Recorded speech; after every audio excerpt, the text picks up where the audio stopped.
seizure, and other aggressive IRS actions. Make today the beginning of your fresh start with the IRS. Call the experts at Optima Tax Relief now for your free confidential consultation. Call 800-704-9936. 800-704-9936. 800-704-9936. Optima Tax Relief. Some restrictions apply. For complete details, please visit OptimaTaxRelief.com. I know I need money for retirement, but what should I invest in? I also need money for the kids' college fund, and I'm not sure I have enough insurance. How do I balance all of this? I need a stockbroker, a financial planner, and an insurance agent? Ugh. Hello, I'm Mo Ansari, host of Market Wrap and president of Compact Asset Management.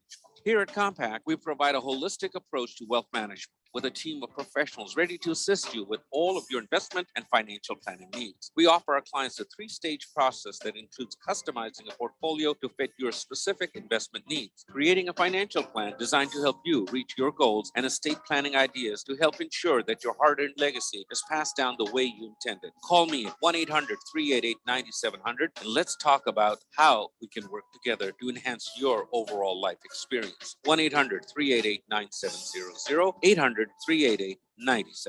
Compact Asset Management is a registered investment advisor. Funds custodian, Fidelity Institutional Wealth Services, member FINRA SIPC. Business people like it straight and to the point. So here it is. Bruce Jacobs here to tell you take control of your utility expenses by calling Harmon Solar right now. They can save up to 80% on that monthly electric bill with zero down and no payments for 12 months. Level your energy costs, protect yourself from inflation. How's that for straight and to the point? Here's more. Harmon Solar is a local family-owned company that uses top-of-the-line equipment. Call Harmon Solar 800-281-3189 or go to harmonsolar.com. Greg Clark Automotive trained and certified technicians, servicing the Valley for 45 years. Located on the southwest corner of Bethany Home and 19th Avenue. Highly rated by Google. Any of their foreign, domestic, or diesel work repairs come with a digital inspection, customer approval, and warranty. 2 years or 24,000 miles. State-of-the-art service, family touch. Contact us today at 602-246-2881 or online at gregclarkautomotive.com. Mention 1580 and get 10% off. Live from the Harmon Solar Studios in Scottsdale. This is KQFN Tempe. Also transmitting on K25CD Phoenix at 99.3 FM. And K240U Fountain Hills at 95.9 FM. All right, people, settle down. Because it's time. Time for what? Showtime. When does it start? Right now. 3, 2, 1. Let's get on with the show. Let's do it.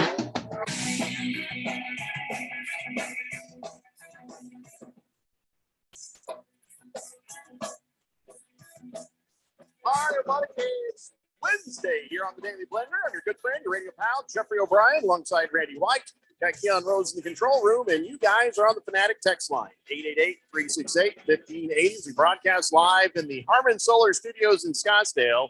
And right now, we're sort of keeping an eye on the developing story. The Mets are beating the Dodgers. It is bottom of the ninth. And I don't know if my screen is up to date, but the Mets are up 5-3 over the Dodgers. But it was a moment ago 5-2. So the Dodgers have scored, and we're just hoping that old Ottavino can get himself out of this inning and give us what we want, what we really, really want, and that's another Dodger loss. Yeah, let's go. Let's go, Mets. 2 more outs left in the bottom of the ninth. 2 outs left. Anybody on? Yeah, no, nobody on. All right. And Hernandez originally grounded out to second. Nice, and, nice. So, yeah, it looks promising. It looks promising. Grab some pine, Hernandez. Just go grab some pine. We just got to hope for the best here. Yeah. We will keep you up to date on that. And can I tell you something? I think I might be the reason yesterday that the Mets lost. Really? Because I forgot to say "Go Mets" on Twitter. Oh, so you're the culprit. Yeah, so today I did remember to say "Go Mets." So if the Mets win this, then tomorrow or the next day, whatever day it is, when they play in the Cubs, Thursday, it'll be "Go Cubs," and then after that it'll be "Go Pittsburgh," and after that it'll be "Go St. Louis." Nice. Yeah, I'll keep this thing going all the way through till July. Yeah. And why stop in July? Well, I don't know what's after July. I can only see the schedule up to You July. got the All-Star break, and then you come back, and then you got the stretch run into the playoffs. I will do it all the time except for the Yankees. All right. I can't say "Go Yankees." I refuse to say "Go Yankees." All right. So they get my karmic pass at any time they play the So then Yankees. are you at that point going to say go Dodgers? No, I'm not going to say anything. I'm just going to ignore it. 2 outs now. There is Outman. That's a great name for a batter, Outman. Yeah. You're Outman. Yeah. Outman. But he's up, and let's just see what happens. Talented rookie right there. One Outman. strike. You got 2 outs. Yeah, there's strike 2. Yeah, and the Dodgers have no balls. Anyway, so yeah, I'm going to take my eyes off this. So, Keon, you just tell us immediately when you have the good news. This is kind of another one of them good news, bad news kind of days. You know, I got good news and bad news almost across the board in Major League Baseball, in the NBA, in the NFL. Yeah. You name it. I got good news, bad news. So please. it's a good news, There bad it is. news. Outman out looking. Oh, looking is even better. So that is final. Mets 5, Dodgers 3. And that puts, well, see, that's the good news, bad news thing. The Diamondbacks, they won yesterday. They lost today, though. But they lost today. Yeah. They got killed today. Well, so where does that leave us in the standings? well, nobody moves up on us. Let's It's put the it that way. same. So the Diamondbacks are 2 up on the Dodgers still. Yeah, so still. everything remains unchanged. Now the Padres will be in action tonight. They could gain a game I on don't it. care if about they win. them. But Is it for me? It's only I just want the Diamondbacks to keep doing better than the Dodgers because I'd like to annoy Ralph. Okay, that's the only then- reason I care. if that's the case, then I don't care about anything else. all right. So I don't talk to me about if the Padres pass both teams. I don't care. You don't care. I don't care if the Dodgers and the Diamondbacks drop to the bottom of everything. You as just long want as the Diamondbacks to be better than the Dodgers. That's all I need, man. All right. It's all I need. But I'm good with that. I'm good with the fact that they're the most unexpected team in Major League Baseball right now. Yeah. Well, Okay, we were certainly surprised. it's certainly. Well, we were more than you. You saw it coming. We didn't see it coming. I said they had a good nucleus of young players, and their farm system has been upgraded. They have one of the best farm systems in Major League Baseball now. So they've got a lot of young talent down in the farm ranks they can bring up. Which, speaking of bringing up, dear God, I don't know what we're going to do with Madison Bumgarner. Yeah. Let me It was bad remind you the today. score today. It It was was bad. St. Louis Cardinals 14, Diamondbacks 5. St. Louis shelled the Diamondbacks 3 runs in the first inning, 4 runs in the third, 3 runs in the fifth. It looked like they were only going to score in the odd numbered innings, but no, on the 6th inning, 4 more runs right there to win 14-5. It wasn't even close. It was bad. And again, Bumgarner didn't even make it into the 4th. I think he got yanked in the 3rd. He did, because that's where he gave up the 7th run of the game. Look, they can't start that dude anymore. Stop it. Like really, genuinely, stop starting Madison Bumgarner. He doesn't have what he used to have. Nobody's afraid of it. He has pitches that aren't even reaching like the upper 80s. Yeah, I don't know if he's injured. I don't know if he's fighting through some tendonitis. I don't know what the issue is, but we've got to get him out. We have got to get him out of the starting lineup. Somebody has got to take initiative here. Surely he knows it too. He's just going to try to pitch his way through and well, sometimes you'll do that. Sometimes you'll have a tendonitis or something. Pitchers do that all the time, and they'll pitch through it. A lot of times when you guys you get sore arm or fatigue arm early on in camp, they just tell you to keep throwing and work through it, and it works out. I've experienced it myself. But man, I think his ERA is +10 now. I think he's over 10. I mean, prior to this game, it was 7.9. So it's not like we've got it. Please, somebody, Mike Hazen, sit him down and talk with him. I don't know what you have to do, but you got to get him out of the starting rotation. I like your idea of getting him in the bullpen because he can give you 2 innings. Right. He can't give you more than 3. If today's any indicator, no, he can't. That's a good point. He gave up 5 runs in 2 innings, right? I figure, if whatever's wrong with him, if you can rehab that, you might be able to get an inning or 2 out of Bumgarner in a game. You can't get 7 anymore. Let's send him down. Let him work it out there. Well, why let him hurt you up here? Well, I say yes. However, he's taking up I think he's like a third of our payroll this year. So what? Yeah, he's making something like $25 million this year. Hurting you right now.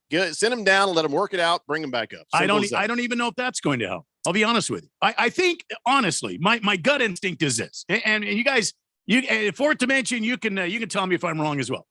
Put him in the bullpen and bring him in and let him be a stopper or a closer. I know this team, for whatever reason, ever since Torey Lovullo been here and Mike Hazen's been here, they don't believe in the traditional closer role. They've not really had a traditional closer. I mean, Archie, when he was here, he was as closest to a closer. You brought in Joe Mantiply. He didn't work out, but they've never really had a guy that could come in. But maybe Madison Bumgarner could go into the bullpen and come out of the bullpen for an inning or two and be a stopper.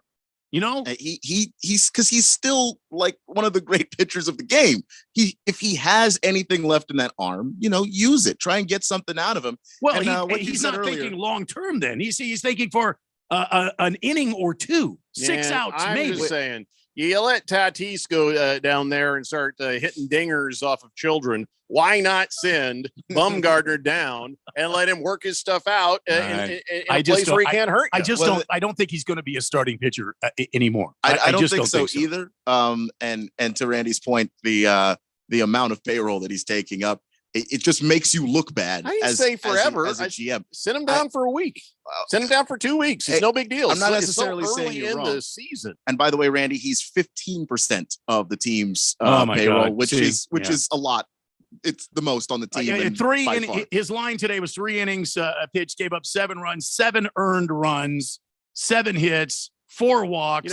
2 strikeouts. I don't like the closed-mindedness. I mean, Randy is at least 15% of our payroll, and if we needed to send him down to say KDUS or something to work out things, then we would do it in a heartbeat. Of course, we could send him down in the minor leagues. Absolutely. Why not? Yeah. We're not afraid of that. The Diamondbacks shouldn't be either. We don't care how it looks. Yeah. I understand that, but I also understand how tough it's going to be Mike Hazen and go to that ownership group after you convince them to go get Madison Bumgarner and you're paying him $23 million as his base salary to say, hey, we've got to send this guy down to the minors. The only way that works is if you think it'll actually fix him. Well, if I'm the owner, I'm saying, guys, this has got to get fixed. Send him down. I got to believe you got to think John Smoltz here. The Braves did the same thing. He was floundering as a starter. They put him in the bullpen. He became a dominant stopper and closer for the remainder of his career. Why don't you do the same thing with this guy? Your idea is probably safer for everybody involved. I think my idea is the smartest idea. Your idea is the most realistic idea.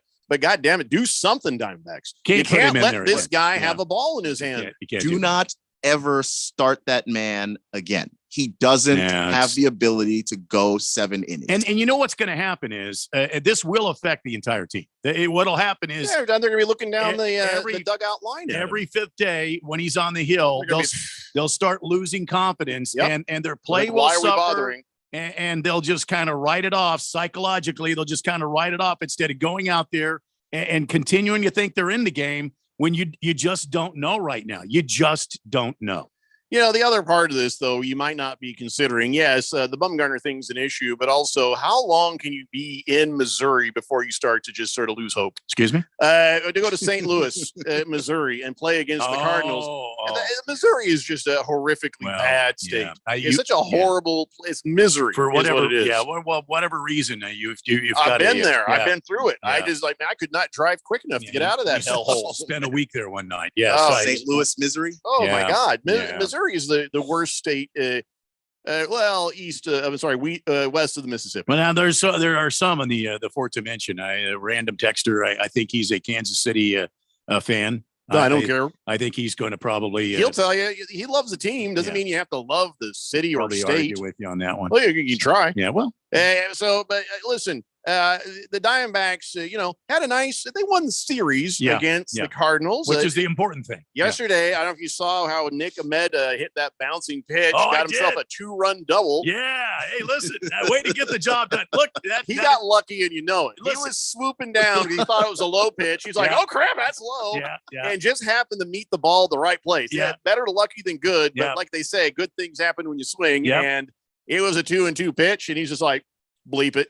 Hey, you know what? Good things happen when you're up there and you're in a good streak and you're hitting the ball and you're moving around. I mean, it's fun to be a Diamondbacks player right now, and that's proof of it right there. Nick Ahmed picking one up with a 9-iron and just chipping out of into left field. That was and sweet. It worked. Knocking it out the bunker. Watermelon says, I agree with y'all. Get Madison bum armor out of starting. Yeah, maybe make him a closer or something.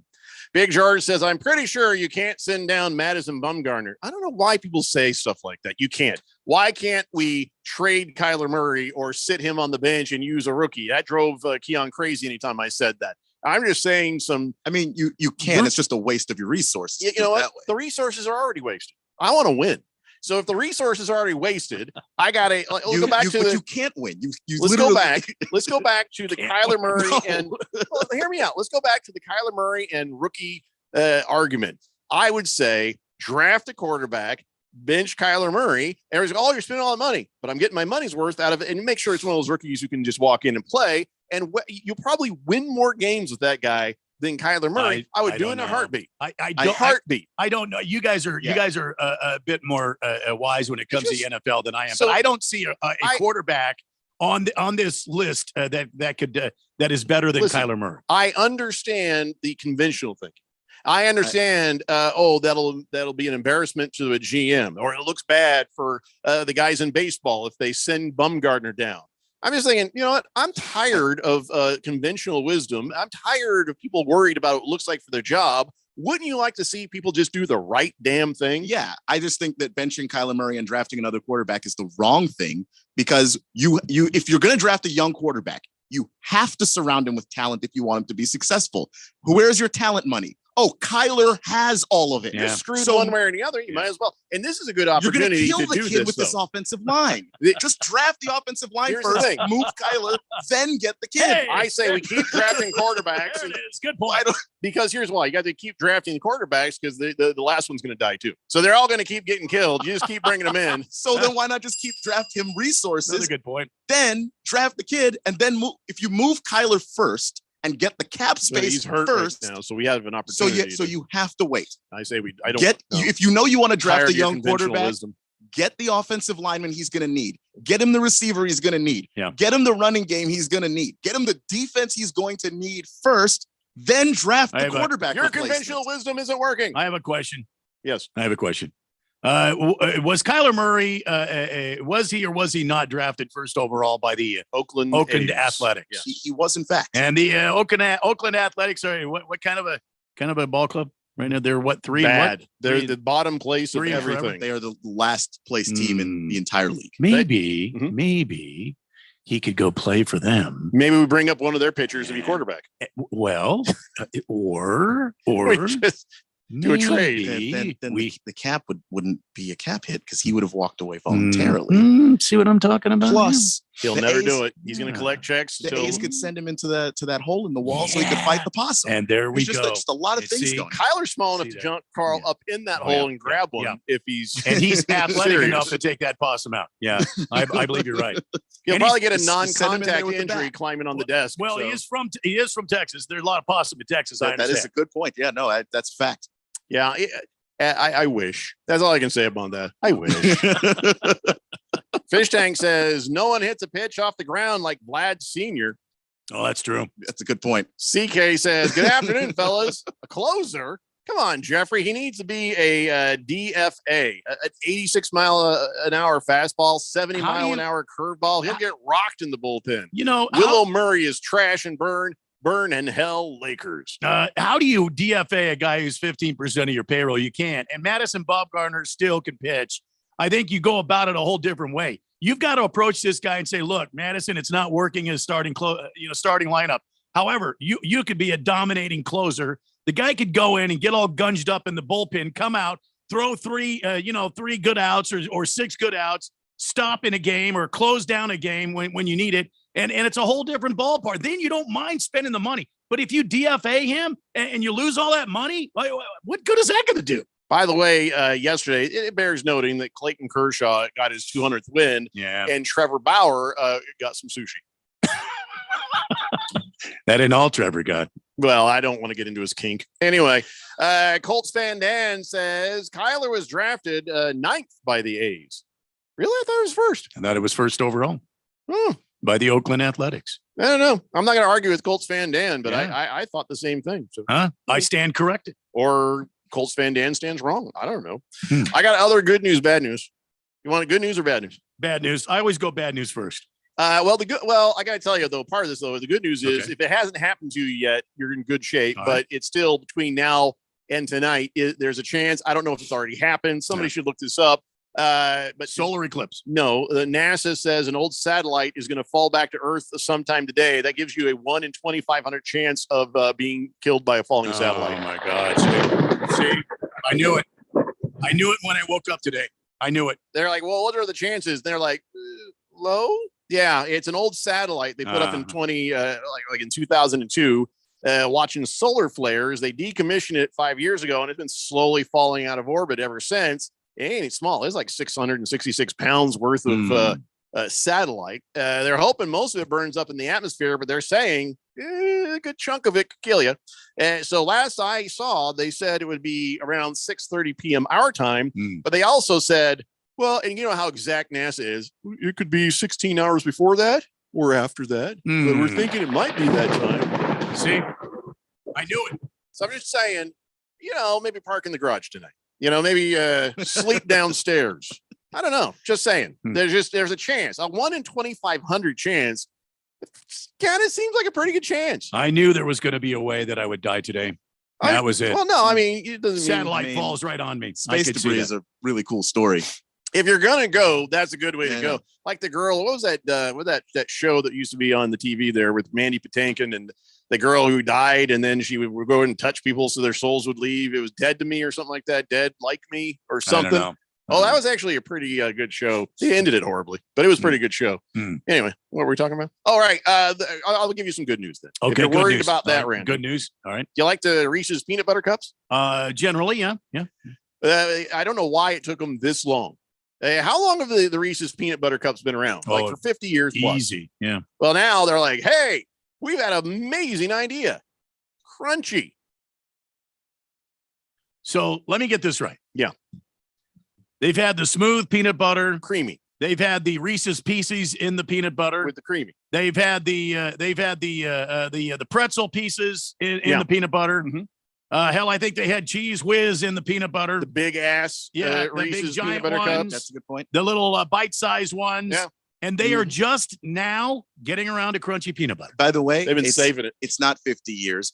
The Reese's peanut butter cup was invented in 1928, so it's actually Oh my been nearly God. 100 It years. took them 100 years to figure out. Maybe let's try crunchy. See what happens. 100 years, and they're just now going crunchy. Well, here's the thing: it's a limited time, available through the summer while supplies last. And Reese's, of course, they're like, "How do we sell more?" They're like, "Hey, we want you to try both, and then vote for your favorite at Hersheyland.com." I ain't falling for that. I'm trying the crunchy, and you can kiss my ass in the creamy. I ain't gonna buy it. Well, and tell you I already, like it. You already know what the creamy tastes like. I know Hershey's. Nice try, you punks. Anyway, well, that's good news if you like the Reese's peanut butter cups. That's all I'm saying. Yeah. Crunchy. Yeah. Now That's I'm not good sure. news.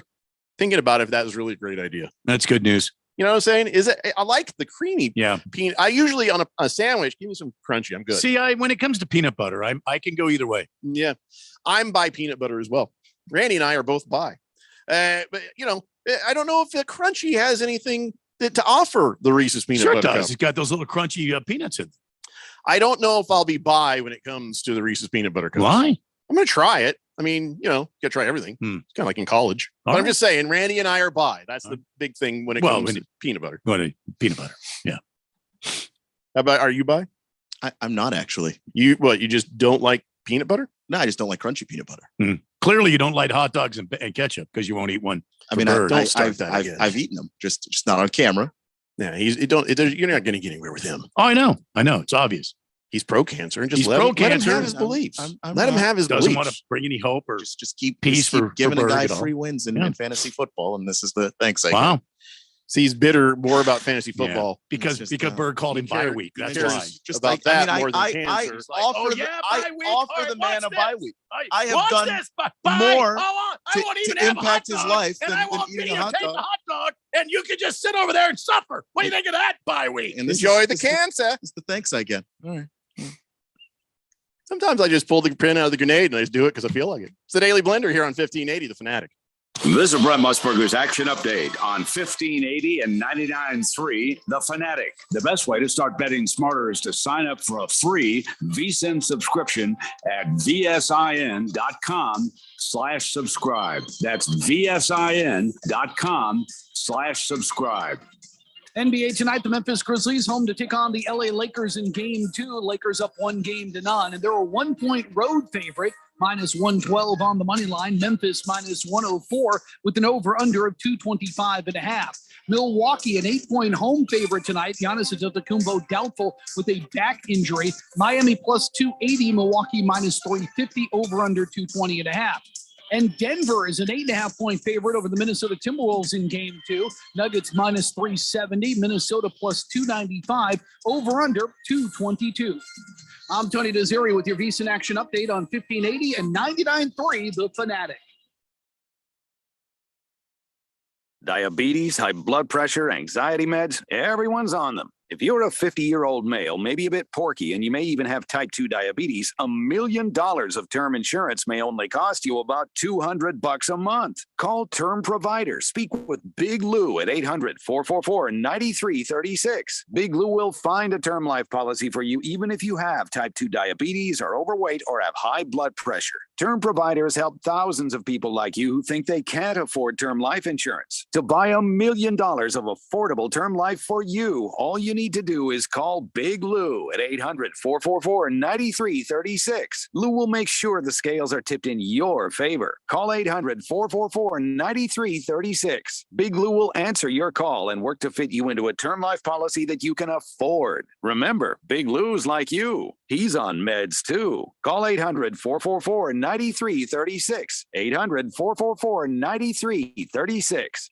Are you a planner? Do you like to plan ahead? Then, of course, you already have a plan to call Harmon Solar, right? Bruce Jacobs here. It should be at the top of your list to get solar now and enjoy huge savings next summer. Up to 85% on your monthly bill with zero down and no payments for 12 months. Then you can plan what to do with all that extra money. Harmon Solar is a family-owned, women-owned, local company that uses top-of-the-line equipment. Call Harmon Solar, 800-281-3189, or go to harmonsolar.com. Hey everybody, Mark Asher back to tell you about my great friends over at the Lund Mortgage Team. You know, the Lund Mortgage Team has been doing their thing for over 2 decades in the Valley, helping thousands of people in Arizona save money on their loans, get the best rate. They're mortgage brokers. They can shop it around for you. And now more than ever, it is so important to have a mortgage professional that's been around, that's seen the high rates, low rates, everything in between, because look, there's no sugarcoating what's going on right now. The rates are higher. However, the supply and demand, the whole how many houses are for sale in Arizona and what's going on, it's gone in favor of the buyer now. So if you're going to buy a new home, it is important to go and get that rate. Whatever that rate is, it's not going to be your forever rate. That's important to think about. So lock it in, get the house of your dreams, and move on. But let the people at the Lund Mortgage Team do their job. All the heavy lifting from start to finish. They'll find you the best rate out there. Call 623-875-9940, 623-875-9940, or online, lundmortgage.com. If you're not spending every waking moment checking us out online, You better have a good excuse. yeah, we've loaded up our website with the stories, pics, video, podcast, commentary, and more. The kind of stuff you love. Hey, it takes a lot of time to post all this junk. And you'll love every bit of it. Very well. Or at least most of it. It appears that the website has become alive. Hit it now. It's on the internet. 1580thefanatic.com.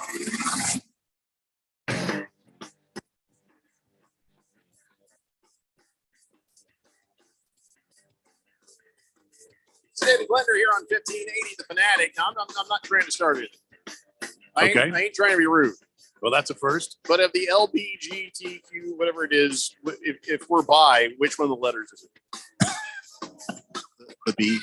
So we're the B in the LGB. But we're only bi. That's it. When it comes to Reese's peanut butter. Well, when it comes to peanut butter and crunchy and creamy peanut butter. Crunchy, creamy. Yeah. Hmm? I don't think they'd appreciate us using their acronym. Have you ever had, when you're making like a peanut butter and jelly sandwich? Yeah. Have you ever you ran out of the creamy or the crunchy and had to use the creamy and or the crunchy to finish off? To mix them up kind of a little bit? Yeah. You ever done that? No, I never had to. I've done that. Yeah. Have you ever done that, Ken?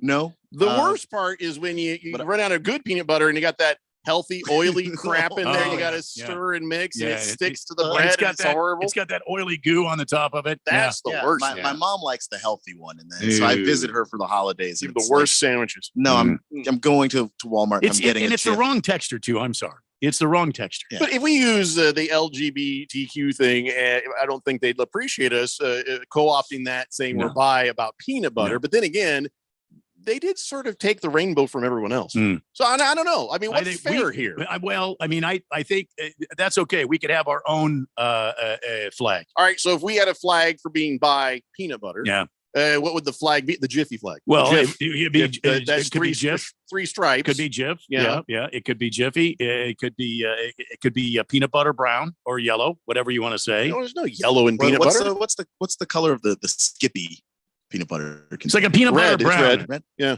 Now we have a problem. Now, well, you got Skippy. I prefer the Jif. I'm just throwing out other options. So he's straight. He's straight when it comes to peanut butter. He's straight, creamy, right? And we are bi, peanut butter meaning creamy or crunchy. So of course we'll get the striped of Jif, and you get just the red of the Skippy. Okay. Well, isn't Skippy like a blue? Are we gonna have a parade? And then Peter Pan. Pan peanut butter. That's the red one, isn't it? I don't know. I think they're both red. Oh, Skippy is blue.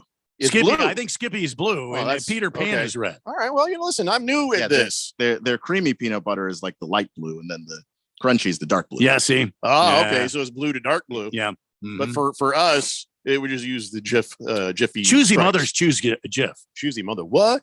Choose that Jif. Samuel L. Jackson. Choosy mothers choose Jif.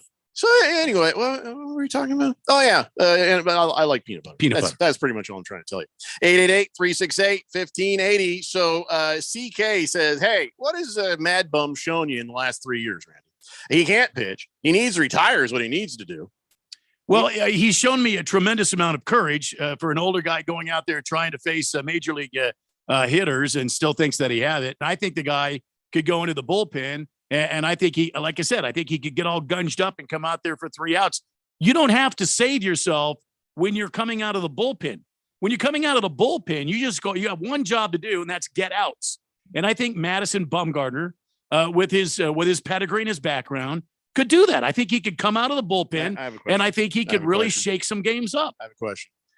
So coming out of the bullpen, your job is to get outs. Yeah, that's it. Isn't that the same job as if you start the game? Well, starting pitching is different, though. You're thinking long-term here. You're thinking 6-7 innings for a starting pitcher. You're not thinking immediately ramp right up. I mean, you come out, you face a batter the first time, you might pitch him a certain way the first time. You might use your fastball predominantly the first time. The second time you face him, you might go to more of your breaking pitch, set him up with a fastball, and then go to your breaking pitch for the out pitch. And then the third time that you meet him, if you meet him a third time, you go a whole different way. You're coming out of the bullpen, and you're coming out with your hair on fire, wanting to get outs. That's it. Your job is to get outs, 1, 2, 3, or 2 outs, or whatever it is, whatever the situation is, to stop the other team. It's like the 2-minute drill in football. Exactly right. Why don't they play like that all the damn time? So your psychology is completely different if you're coming out of the bullpen. Watermelon says, Jeffrey, did they project whereabouts that satellite was going to come crashing down? Earth? I don't know. I think somewhere. I don't know. I don't think they know. They don't even know what time it really is going to completely fall. It could be anywhere. But they seem to think it's going to hit people. That's all I know. Mr. Pringle says, nothing better than a fresh Reese's. A not fresh Reese's, straight to the garbage. Oh, yeah, that's true. Those are nasty. They get melted or something, right? Well, sometimes they get stale. Do they really? Oh my God. Yeah. I haven't had chocolate last around me long enough to get stale ever. Navy Brad says, I enjoy a peanut butter sandwich with a little Hershey bar in it. See, that's good too. You're making do you heat it up or did you melt the? Sometimes, maybe. Depends. It's almost like s'more almost. Almost. What kind of bread? White bread or wheat bread? Does it matter? I think it might. Big George says, Peter, he's always going to fire somebody. Peter Pan peanut butter stinks. Well, I mean, that's true, but it's all about the Kraft honey peanut butter from Canada. That's my favorite peanut butter. Excuse me? Never heard of it. Kraft honey peanut butter? Never heard of it. Yeah. No. Fish Tank says, hey, at least if this show gets canceled, we'll know which conversation did it. Is Crunchy the male peanut butter? It's a good question. I don't know. Boy, I don't know. It does have nuts. The only thing I want to know is what do we wear to the Peanut Butter Pride Parade? I think just what we're wearing, right? You just show up just dressed as you are. I think so.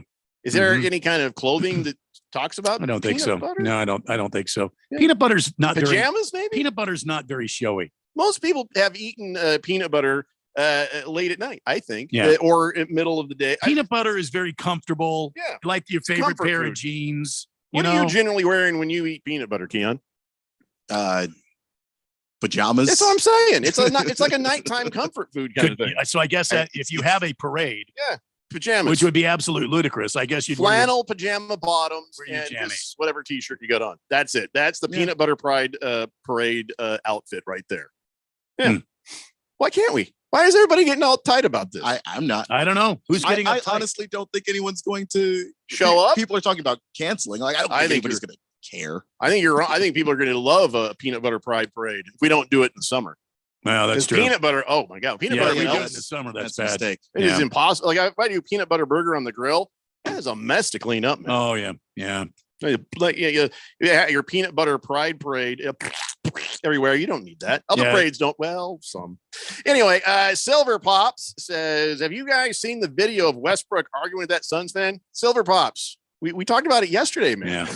It was game one. We talked about it yesterday. Where we talked about it Monday? We talked about it Monday. Yeah.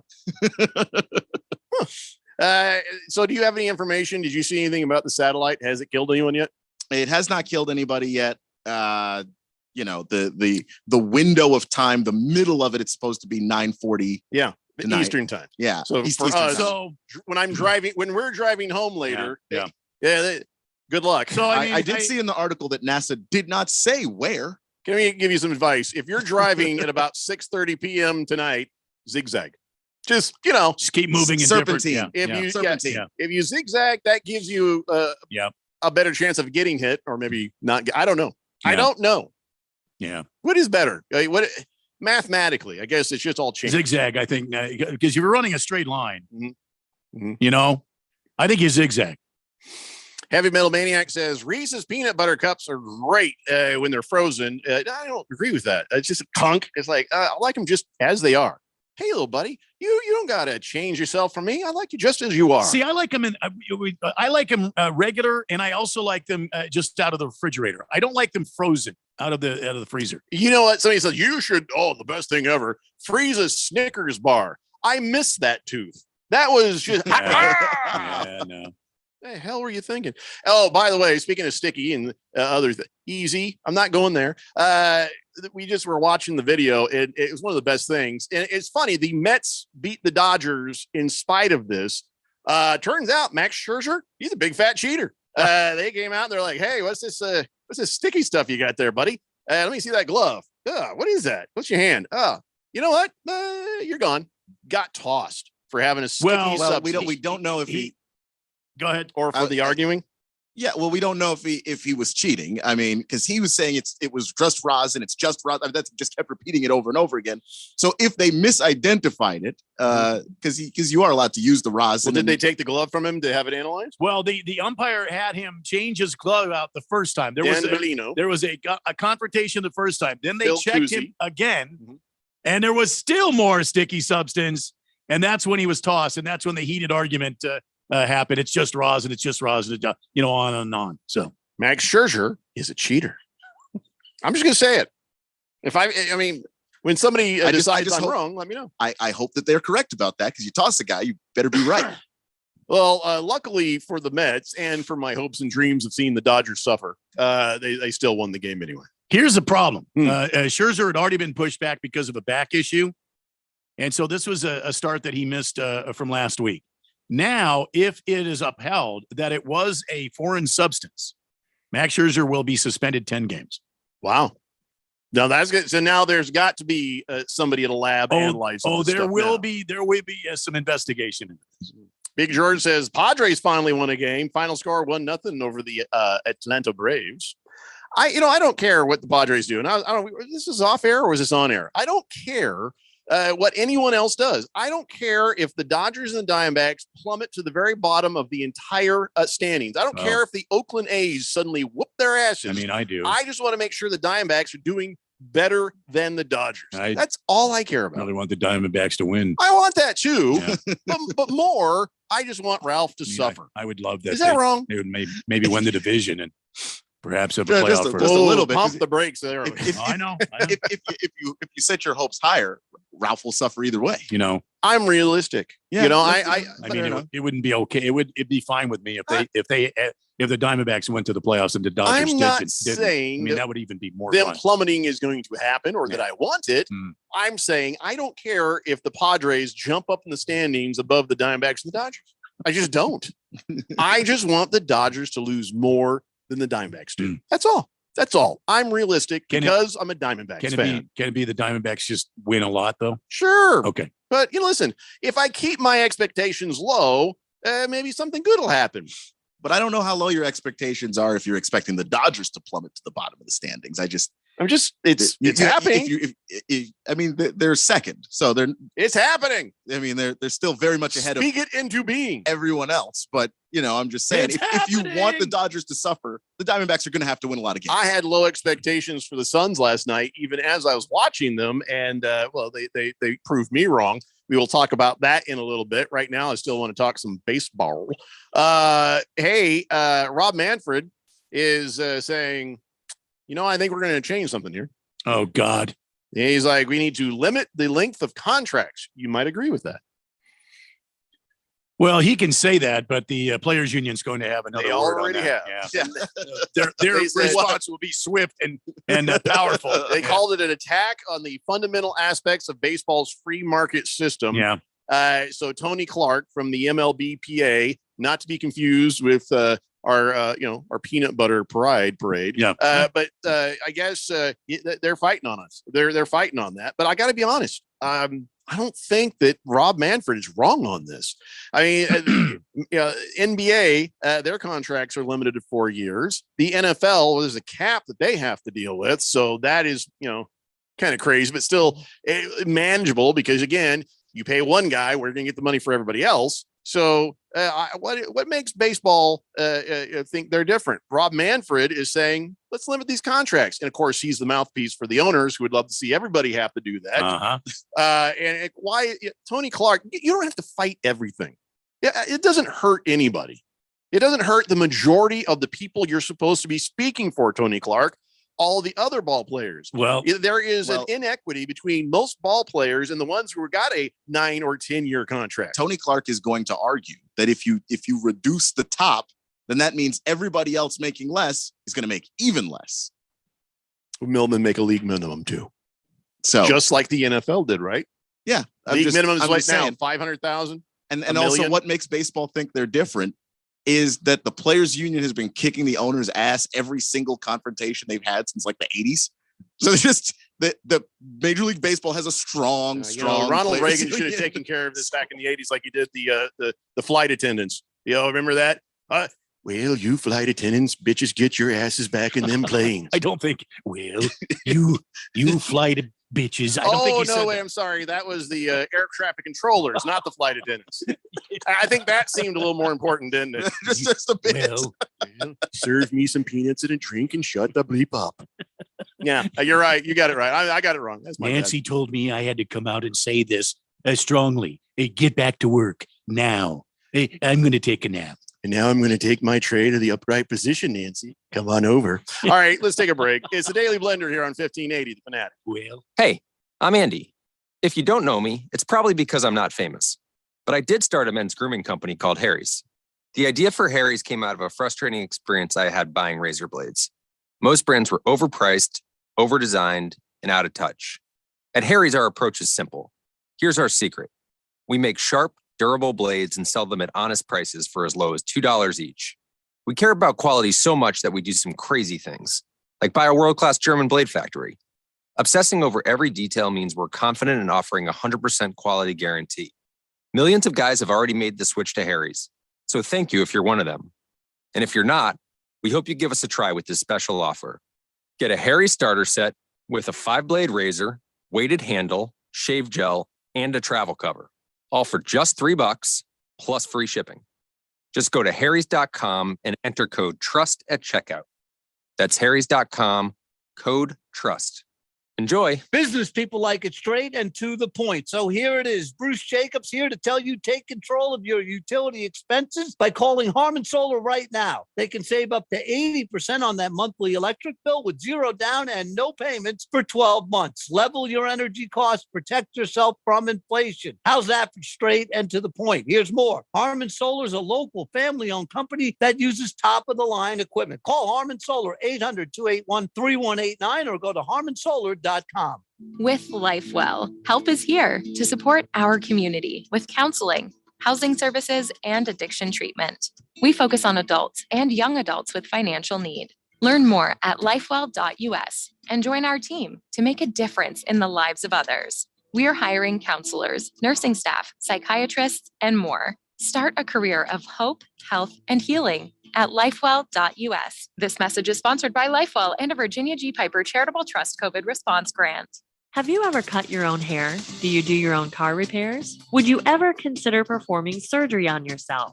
Of course not. So why would you manage your own money? True, you don't have to pay yourself a fee, but do you have the skills and experience to effectively grow your money consistently and safely in up and down markets? Hi, I'm Mo Ansari, host of Market Wrap and president of Compact Asset Management. Over the years, I've seen a lot of do-it-yourself mishaps. You work so hard for the money, perhaps it's time to let someone else work hard to help you keep that money. At Compact Asset Management, we focus on growing your money safely and consistently.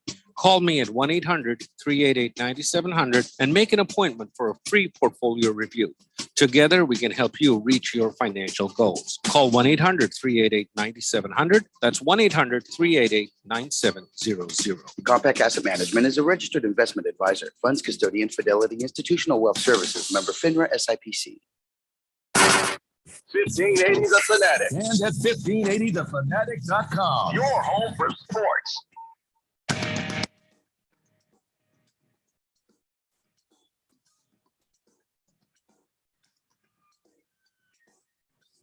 Stanley Blender here on 1580 The Fanatic. Taco Kenny says things I will not say out loud about the Dodgers and the Lakers.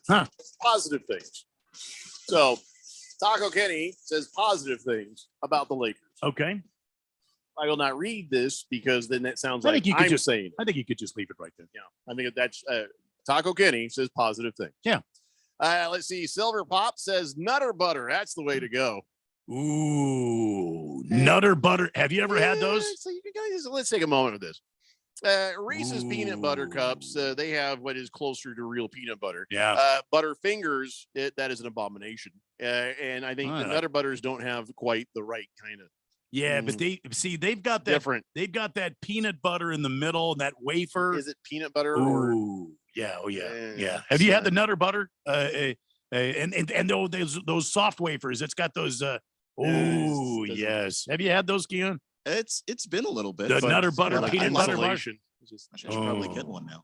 I want my peanut butter to be like peanut butter, not like some weird chemical that's sort of kind of Nutter supposed butter to taste is, like peanut butter. Nutter Butter has 100% peanut butter. Does it? Oh, yeah. Maybe I'll try it again. Heavy Metal Maniac says Reese's peanut butter cups are great when they're frozen. Oh, I read that one. Yeah. Let's see. Historian says Jeffrey has low standards. Consider who he has to work with. Wow. That was. I don't know how to take that. That was a swipe. Who said I had low standards? I've got very high standards. My wife has low standards. She's with me. Wow. A historian also says, historically speaking, the Revolutionary War started with the rebels engaging the British at the battles of Concord and Lexington. And by the way, today was the day that the ride of Paul Revere warning the colonists of the British marching towards Concord and Lexington took place. Don't they still do something in Boston on this night every year? Don't they? Some sort of race ride or something? I don't know. No, don't they reenact it every year at this time? Don't they do that? I guess some guy in a horse, blocking traffic. I'm sure they love that. I find that kind of cool. I'd like to see the historical sites. We have a new texter here on the text line. New-ish. Sorry. This person has been texting in since January. Well, you engaged the new texter sound. I'm sorry. Well, we haven't seen him since January, All and right. they still refuse to give us a texture nickname. It says, don't forget Pitter Patters. Thanks, 4217. What? I don't know. What's a Pitter Patter? Pitter Patters. What's a Pitter Patter? Unnamed texter. Bruno Baller says Trader Joe's makes a dark chocolate peanut butter. Hold on, my whole screen moved. Yeah, he says they're very good if you don't if you like the dark chocolate. Oh, I like the dark chocolate. Listen, I'm happy. You know who does the peanut butter nicely? The peanut butter pretzel, the Schneiders. They put the peanut butter. Yeah. That I'd get fat and dead on that stuff. Yeah. George agrees. Butterfingers are disgusting. Kim used to bring me home a little bag of those. Is it Snyder's? The peanut butter in the middle of the pretzel.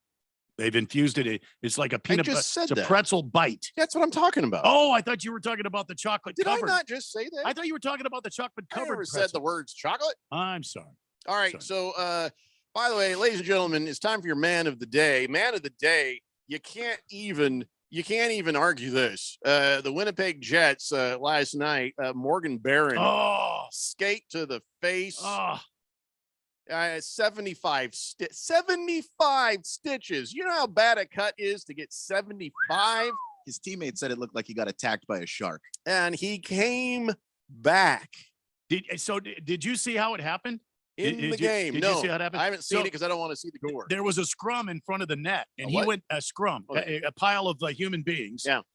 Trying to either push the puck into the net, depending on what team you're on, or keep the puck out of the net. And he was pushed in by another guy, and his face hit the goaltender's skate that was up, and so his face got up under the skate got up underneath his helmet and got him right along here. And so then he didn't panic. It was just kind of like, this is why he's man of the day, because he was just kind of like very calmly. They started to unravel the bodies. And he was looking, and he did that. And he saw his hand, and he got up very calmly, went over to the bench. They met him with a towel. Off he went. He came back the next period, had one of those full cage like the Pee Wee skaters have, and he came back and played. How can you do that with 75 stitches? Did he get his stitches during the game? Oh, yeah. They took him back. The trainers numb him up. And is he going to need surgery, or is he going to be back in the next game? No, he'll probably be back in the next game. That's amazing. He said, I saw the skate coming. It was just an unlucky play. Yeah, I couldn't get out of the way. First thought I had was that I could see out of the right eye. Can I see? Yep, that's the main thing. Okay, I can see. Yeah. He's 24 years old, and he's twice the man anyone else is today. No, he's going to have a Holy moly. badass scar the rest of his life, too. Yeah, that's a good point. That's a bonus. Yeah. That's a bonus. Wow. So, all right. Well, badass. He gets a additional accreditation if he comes back for the next game. Oh, he'll be back. Yeah. That was just I don't want to see it. I don't want to. I just And it wasn't a violent blow. It was just like the skate kind of just came up and got him. That was it. You know, it was just kind of it all seemed like it was in slow motion. They're gonna have all right, everybody. We have to put pool noodles on our skate blades now. I mean, if that was another sport, maybe NHL. No, not those guys. Just saying. Navy Brad says, I believe they call it the shot heard around the world. Oh, the Paul Revere thing. He didn't shoot nobody. You're talking about the Boston Tea Party. That's what you're talking about. The shot heard around the world. Wasn't that the Boston Tea Party? No. Somebody got. No. That was the Boston Tea Party. Shot heard around the world. Was Well, it something definitely, else. whatever the shot was, it wasn't Fireball. No. Let's just say that. No. Waldo says, afternoon, fellas. Randy, beer me, please. And how about the Reese's covered pretzels? They're amazing. I have not had them. I've not had them. One last baseball thing before we talk about the Suns and everything else. I just, it makes me happy. There's so much about what I'm about to share with you that makes me happy. And so let me just take you down the road here. All right. So I don't give a damn about the Los Angeles Angels. I just don't. But Logan O'Hoppe, is it O'Hoppe or Hop? Whatever, you've never heard of him. He's a new guy. So Logan O'Hoppe, I'm going to call him that. Born and raised on Long Island, right? Okay. He plays for the Angels. All right. Well, he comes to town with the Angels. First, they beat the Yankees. Yes. That's a plus right there. Beating the Excellent. Yankees. Yeah. And then he gets his first ever hit in Yankee Stadium as a player. Hey, that's another one Another right one, there. good one. Yeah, that's a good one right there. Yeah. But But it was almost not to be. So it happens over here. He's standing there and the guy hit the ball. He runs down the first base line. He's running, and I guess Anthony Rizzo he was like trying to catch the throw from Anthony Volpe, and ball sort of hit the side of his glove, went flying. The umpire sitting there looking at the feet of Logan O'Hoppe, and he's staring at it, and he's not looking, and he doesn't see the ball hit the outside of the glove. He thinks he goes, he's out. He's listening for the ball to ball to hit the glove. He hears that, and he's watching where the foot is. Yeah. So luckily, replay and everybody losing their damn minds. Oh yeah. And him probably looking over and going, "Oh crap, there's a ball over there." But he was just about wiped out by this stupid umpire. Wow. His name is Lance Barksdale. Barksdale. He also sucks. He's very, very old. See, they teach you in umpire school. You don't make the call until you confirm where the ball is. Even if it's a mundane play at first base, you always got to see the ball. You wait for the guy to come out and go to throw the ball, then you'll see a lot of seasoned umpires do that. They'll wait until the umpire, because they won't make a call, even if it's an out. And even if it's like 10 seconds, he'll wait until the guy brings the ball out of his glove, and then he'll make the call. Big George says, "Isn't your sister station in Palm Springs a Los Angeles Angels affiliate?" Why do I care, George? Yes, they are. And guess what? I don't care. Even when I was there, I didn't listen to the games, didn't care about what happened on them. In fact, I was happy when they didn't make the playoffs. That meant I didn't have to do any more work to put them on the air. So no, don't care. Navy Brad says, "Man, this show's turned into a retro candy today. I enjoy a good Charleston chew. Oh man, those are things that'll ruin your dental work." Oh man. Yeah. I've got several bridges in my mouth. It'll pull them all out. Mm-hmm. It also is a little juju. What are they called? The sticky little. Oh yeah. What are they called? Juju beans or juju bellies or what are those? Yeah, something like that. I can't. Those things. You can wire somebody's jaw shut with a couple of those in each molar. Absolutely. Yeah. I can't have the what do you think of the caramel chocolate? What do you call those? The chocolate caramel Rolos? No, they're round. Oh, come on, Werthers. No. Pretty sure they're Rolos. No, they're not Rolos. No, they're. Grandpa, I can't wait for you to figure this out. No, I can't think of it. Damn it. Kyle G says 75 stitches. How big is that guy's face? Also, they got to call him Scarface now, right? Yeah. I don't think he'd mind, to be honest. You Yeah, know what I'm saying? I had eye surgery. It's easy. 75. I had 150 stitches in my face one time. How many in your damn face? Well, I had a cancer removed, and they had this whole eyelid right here is gone. They had to take the whole thing. They had cancer all over it, and so they what they did is put two incisions across here, and they pulled some skin across. 150 stitches. When was that? Oh God, years ago. I had no idea. If you look at me, especially when I'm tired, I have like one big eye and then a normal sized eye because I don't have an eyelid over here.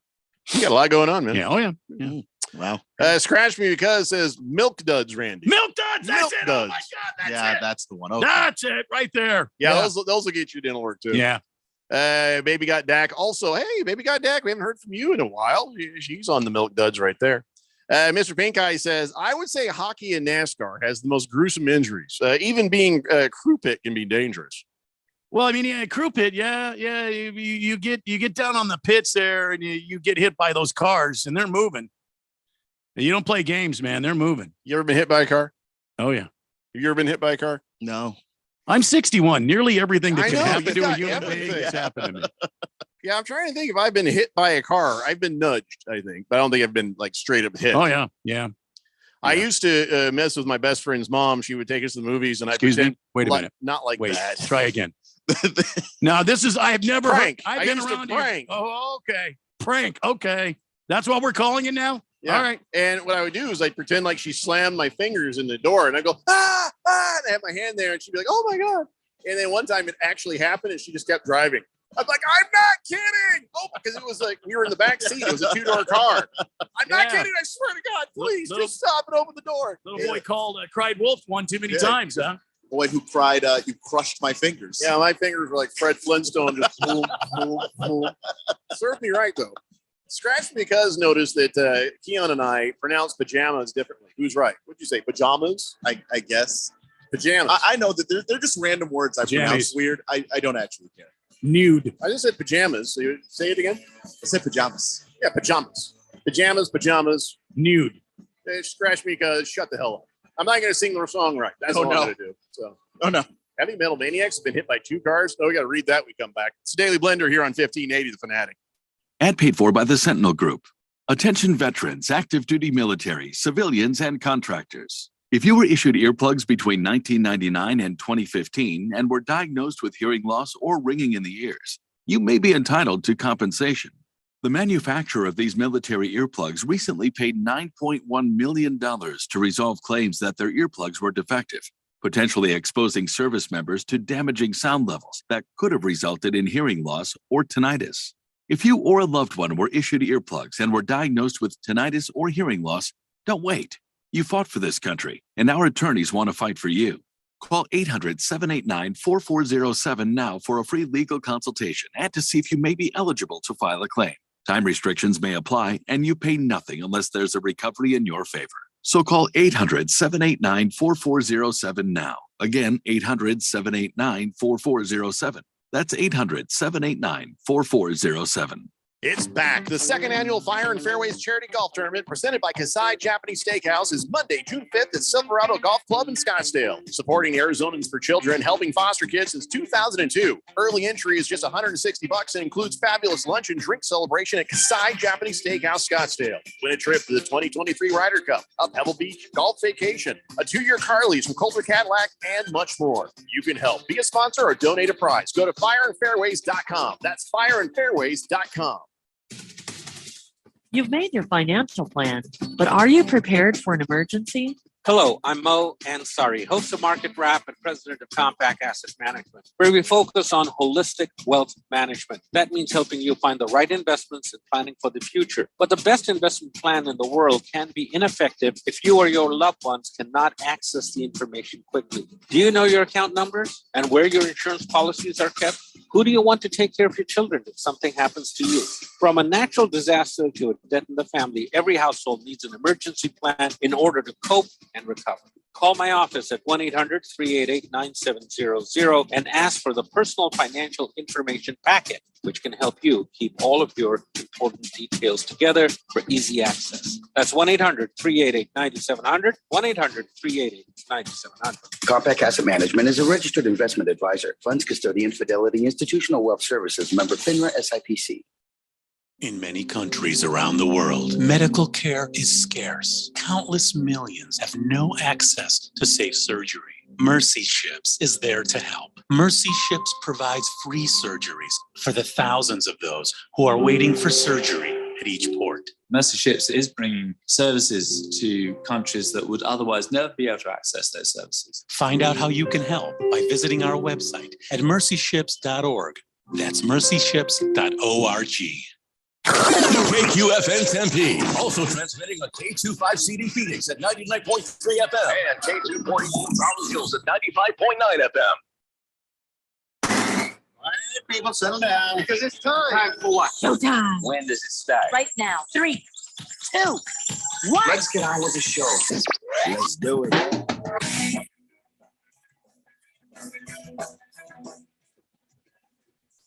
All right, everybody, it's 4 o'clock here on the Daily Blender. I'm your good friend, your radio pal, Jeffrey O'Brien, alongside Randy White. Got Keon Rose in the control room, and you guys are on the Fanatic text line, 888-368-1580, as we broadcast live in the Harmon Solar Studios in Scottsdale. And before we went to the break there, Heavy Metal Maniacs revealed he's been hit by 2 cars, Damn. 2 different times. Wow. He said he was on a bicycle, and neither one of them was his fault. Well, yeah, you got to list the injuries that occurred because I've never been hit by a car. Well, that's amazing that he didn't see the second one. I mean, he got hit one time, and you would have seen the second one, don't you think? It's kind of rude of the second one to run him over after he's already been hit by a car. But I think he means 2 different times. Different times. Oh, separate occasions. Separate occasions. Oh, okay. One time I was 15. And I was riding you remember those cruisers? You know them the bikes. So yeah, with the big tires on it, the big seat on it. I had one of those, and I'm cruising down the road, feeling pretty good. There you go. And it was going up, actually at Gilbert Road in US 60. Before the area became a hellhole. Anyway, and I'm just a kid riding up there. I get past that little the on-ramp intersection, and as I go over the curb, I guess the bump destroyed my front tire, and it collapsed. And I went fall. It was a big crash. Endo. Yeah, it was bad. And so then I'm just sitting there on the sidewalk with my bike because I fell off of it. And then I went over and I grabbed my bike and I'm looking at it. And I just kind of sat down. I'm like, son of a bitch. I got to walk all the way back to my house now. Mhm. And I'm sitting there and the tire was so jacked up. Somebody was, did you get hit by a car? I was like, would it get me a ride home if I did? I was like, no, man, my tire just imploded on me. Oh, okay. I'm like, oh, okay. Well, thanks for the hit. Thanks for the help. Buddy. Thanks for the help, man. It's great. But that's how bad that looked. But cheap piece of crap. Your tires aren't supposed to do that. I mean, it was the rim just went clonk. It was weird. Wow. Navy Brad says, as a kid riding my bike, it was a Schwinn. All right, so you have a 10-speed. Got hit by a car, rolled over the car from the front to back, landed on my feet. Bike was history though. I had a. That's awesome. Did you put your hands up like you meant to do it? Like, yes. I was just starting to notice girls back in the day, and I was riding my bike, and one of my lady friends was she was on the sidewalk. Hi, Randy. Yeah, and I was pedaling away, and you could tell where this is going. Yeah. And I was looking back, and I was watching her and looking back at her and saying something. About that time, I hit the back end of a 69 Volkswagen Bug. I went right on the back and just rolled all across the bug, because it's a big dome, Yeah, it's rounded, so you can just keep going. The front of my bike was just jammed under that bumper in the back there. I'll never forget that. I didn't even talk to that girl ever again. I was so embarrassed. Yeah. I mean, that's a distraction. I can see it. I don't even judge on that one. Heavy Metal Maniac says, I got lucky with those bicycle accidents. I didn't get hurt either time, but my bike did get destroyed twice. So, damn. Silly Wabbit says, Jeffrey, I think Chester just wanted you to get into his car. That's all. Well, no, he wasn't a molester. All right, here's how you know. Listen, can I just say something? I was a very cute 15-year-old kid. You still are, my friend. I'm just saying. And so when he pulled up and said, did you get hit by a car? I'm like, no, the tire just, you left me there. Didn't care. So this is just a dude trying to make sure I'm okay. Maybe he realized, well, this don't look good for me. I ain't going to help that kid anymore. He realized how pervy that looked, right? Yeah. Bit much. Against the spread, there he is. Says, I hope you and the listeners made money last night. Yep, against the spread, called it. He was 100% right. He said, I told you guys the Suns would win big and take the Suns on the money line after they were down by 10. They're down by more than 10. I hope you guys prospered and now are more positive about the Suns. Let's talk about that. Phoenix Suns last night, you all know what happened, but don't tell me anybody felt good about that until the fourth quarter. Nobody could have felt good about that. It was just almost a replay of the night before. But Kawhi Leonard, can I just tell you, damn, he's good. He's a killer, isn't he? Oh, I was just watching him. I was enjoying his game. Yeah. And I hated myself for that. How could you not have respect for Kawhi Leonard? He is so damn good. And in Westbrook, he kind of got his mojo back. And I'm tired of his mean mugging. I'm tired of that whole thing he's doing. It's just always a chip on his shoulder, even if there's nothing happening. He probably goes like he's in line at the DMV. They call his name. He's all, like, it's your turn. Go up there. But Kawhi Leonard, damn. A quiet 31 points for Kawhi last night. Yeah. God. And also doing it on the defensive end. He Oh, had a yes. couple of plays where Kevin Durant, usually he hits you with that crossover and he's past you. And Kawhi just took the ball, like just one hand. Well, that was you heard Monty yelling about it. It's like, hey, these guys are running right by you and they're getting easy layups. We can't have that. And the Clippers, Ty Lue, he's working the switching up of defenses. He's working schemes, working stuff. And finally, Monty says, hey, we can't do this anymore. You have to get aggressive. We have a plan. Everybody's just sort of moseying into the plan. No, we got the Clippers were very, very physical. Yeah. And the Suns just aren't that kind of team, but that's what it's going to take. You saw them up their game for a little bit. And then once they got the lead, they started kind of doing their Suns thing. And what happened?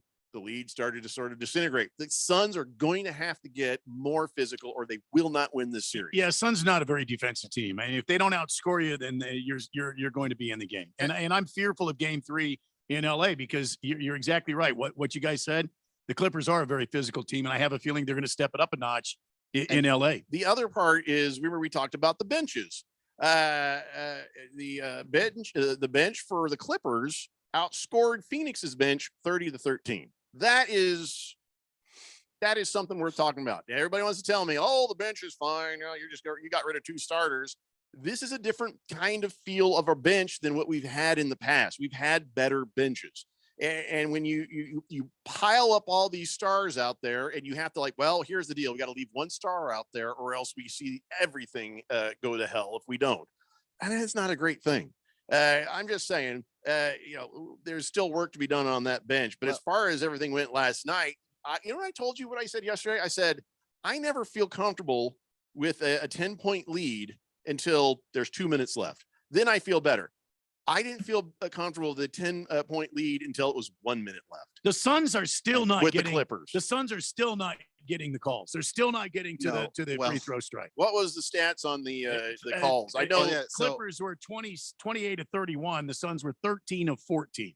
Yeah, again, so don't tell me Scott Foster wasn't a factor. Just we said the Suns are going to have to outplay Scott Foster. That was part of what I was going to say, because I mean, you just look at the free throw disparity. It's 28 free throws attempted to Phoenix's 13. Yeah, I mean, and by halftime, it was the Suns had 6, Clippers had 11. So it was the whole game that was going on. And when you look at what happened in game 1, the free throws were more even. So you can't tell me that Scott Foster doesn't have an impact, but I thought that the Suns did a really good job of rising above that and making the shots that they had to make.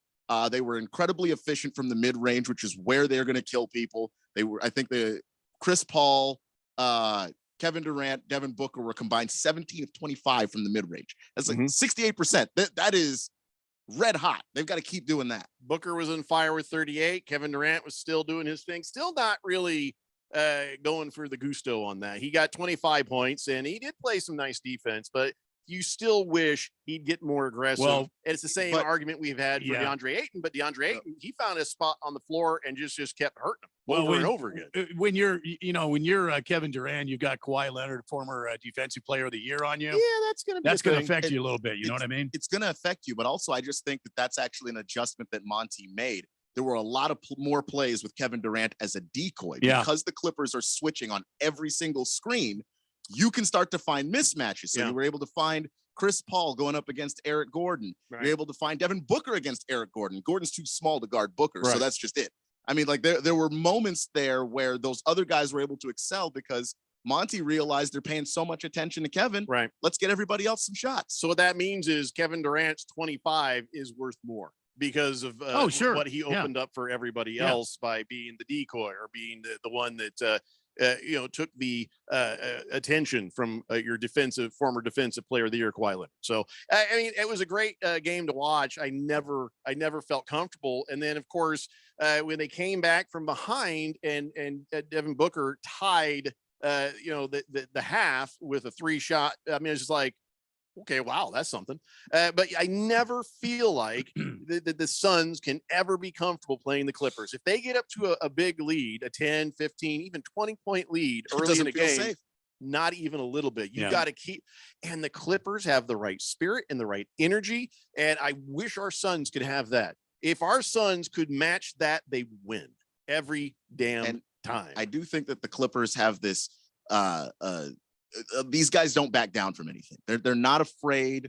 Gotta give them respect. Russell Westbrook is certainly not afraid. He's played with Chris Paul. He's not afraid of him. He's played with Durant. He was with Durant. They were growing up in the league together. Not afraid of those guys. And Kawhi's not afraid of anybody. And then it just kind of bleeds over to the role players and the way that they play and their bench. And what you said earlier about the Suns bench, I don't know that the Suns bench has a problem. We've seen that bench play better than this. They're just not playing well. Like Landry Shamet is a nothing he played 15 minutes and he doesn't do anything. I mean, I just don't know what you're supposed to do when guys who have been playing okay suddenly don't show up. You can't do anything right now. I'm saying that should be a big concern going into the next season. That bench needs to get improved. And you've got a lot of stuff that's going to change. I feel like the Chris Paul thing needs to get addressed.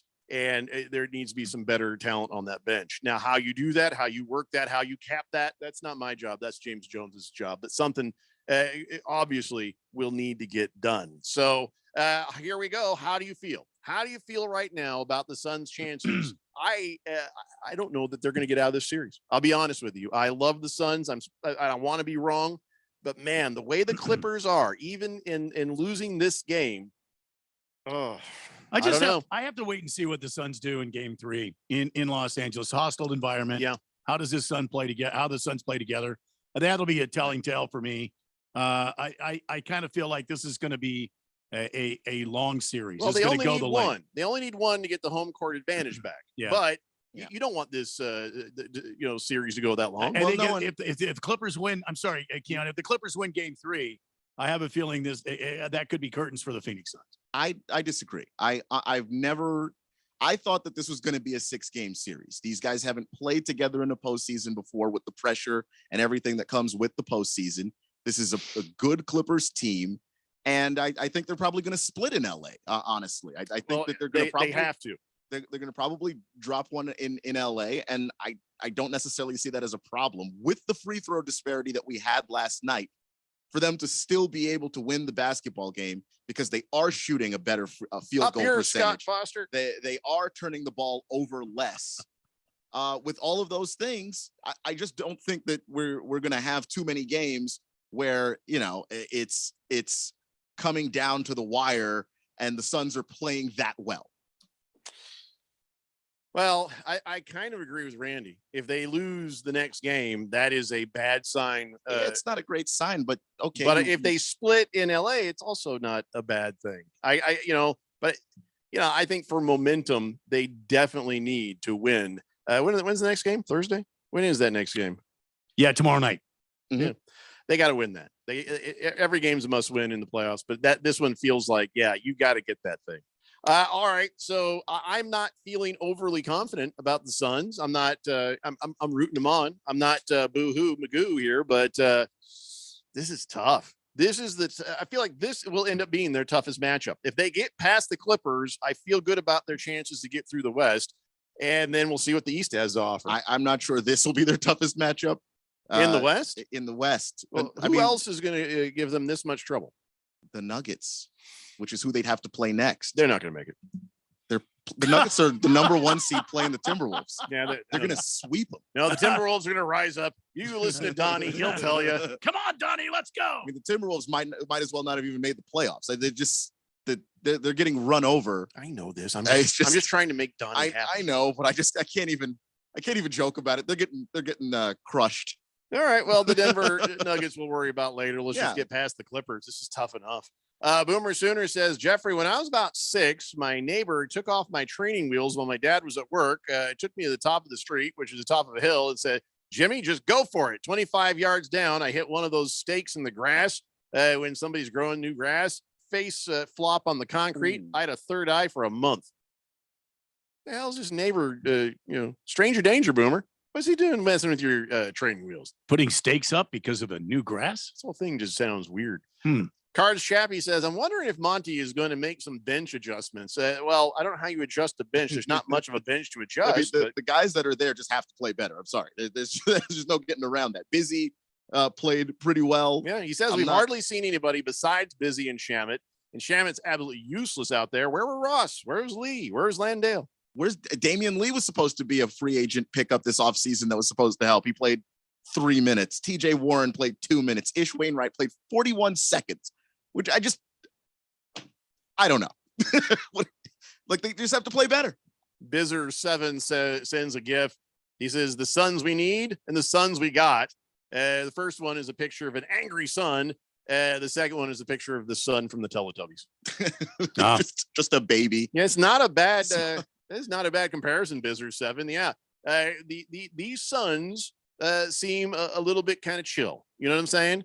A little bit chill. Now, we've always criticized old DeAndre Ayton. We're like, come on, man, get aggressive. You're supposed to be crazy. And by the way, I was happy he was making those shots from the free throw line when he would just, boom, he had that spot, swish, swish, swish. Where's the aggression of a dunk? Where's the aggression of maybe, I don't know, an offensive rebound? See, that's not his game, Well, though. that's not his game. I hate that somebody's got to have that game because Sure. you're wasting opportunities. there. Maybe, but you can't blame that on DeAndre because I looked at the offensive rebounds. Almost all the Clippers starters have double the offensive rebounds of all the Suns starters. They're just not a team that aggressively goes after offensive rebounds, and that tells me that's coaching. We need to coach them to get some. If it's not DeAndre Ayton, you want him back on defense, somebody else needs to step up, maybe, and work the offensive rebounds. I hate that we're not getting offensive rebounds. I hate it too because on the defensive side, they're getting them. You know, Ayton had 18 of them. Big George says, I hate to say it, Jeffrey, but the Lakers are going to be tough too. Suns are not making it to the finals this year. Sorry. Why are we talking about the Lakers? I'm not sure. And Why are we talking about the finals?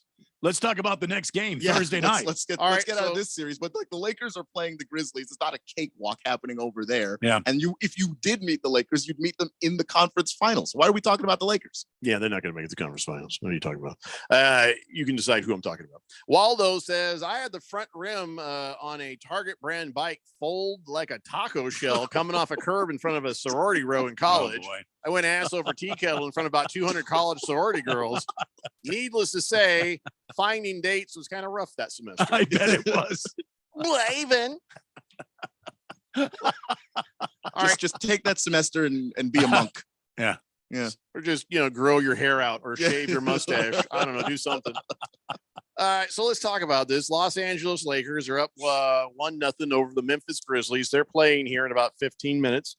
So if you're wondering, it's not a fishing show, Randy. All that flopping is just LeBron. But yeah, I thought it was Bassmasters again. And then after or during that, actually at 6 p.m., we Uh-huh. got the Miami Heat at the Milwaukee Bucks. Wait, is Giannis Antetokounmpo playing? He's been upgraded to. He's questionable. Yeah, to questionable. So they'll probably make that game time decision. But everything looks good for him to play. But obviously, his back injury, if it's a muscle thing, then that's just going to be what do you feel like when the game starts? Is he as questionable as the spelling or pronunciation of his name? No, Or no, better than that. he's going to play. Okay. Looks like he's going to play. If he can, he will. All I'm right. sure. That's the way he is. Well, that's how everybody is. Minnesota Not so. Timber Not Pups are one up over the Denver McNuggets. And you're telling me how badass the Denver McNuggets are? Wait, no, I'm sorry. It's the other way around. Denver has the 1-0 lead over them. Yeah. I misspoke. Look, man, the dad bod god is going to lead that Denver team right through these Minnesota Timber Pups. I love that. Just Dad like bod god. just like grease through a Christmas goose. It's just going to go right through the. They're going to move right on. And we were all focusing on Jokic, as we should. The dude's an MVP candidate, obviously done it 2 times in a row with an opportunity to go for 3. But the rest of this team is also very good and very incredibly good. deep. And Jamal Murray's finally back in the postseason with this squad, and you can see the difference. Plus all of the other guys that they've been developing, like Michael Porter Jr., Aaron Gordon has been a really fantastic role player for them over the years. So I'm legitimately impressed by the Nuggets. All right, rapid fire. Just shout it out. Who wins tonight? Lakers or Grizzlies? Grizzlies. If John Morant plays, Randy, he's questionable. Grizzlies. All right, I'll say Grizzlies because I just hate the Lakers. Okay, Heat versus Bucks. I'm going to say the Heat will steal one if they are already stole the first one. Yeah, I think they'll steal this one. I'm going to go Bucks because I think Giannis is going to play. Yeah, conditionally. If Giannis plays, I'll give it to the Bucks. If not, it'll be the Heat. And then, of course, Timber Pups versus the Nuggets. Nuggets. Yeah, there you go.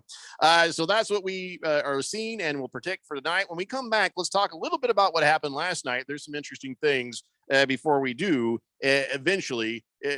Please, God, I want to talk some football. We just, let's just finish up basketball in this hour. Okay. And then talk nothing but football. All right, it's a date. I'm begging you. Please, everybody. Love it, baby. It's a Daily Blender here on 1580 The Fanatic. Ad paid for by the Sentinel Group. Attention veterans, active duty military, civilians, and contractors. If you were issued earplugs between 1999 and 2015 and were diagnosed with hearing loss or ringing in the ears, you may be entitled to compensation. The manufacturer of these military earplugs recently paid $9.1 million to resolve claims that their earplugs were defective. potentially exposing service members to damaging sound levels that could have resulted in hearing loss or tinnitus. If you or a loved one were issued earplugs and were diagnosed with tinnitus or hearing loss, don't wait. You fought for this country, and our attorneys want to fight for you. Call 800-789-4407 now for a free legal consultation and to see if you may be eligible to file a claim. Time restrictions may apply, and you pay nothing unless there's a recovery in your favor. So call 800-789-4407 now. Again, 800-789-4407. That's 800-789-4407.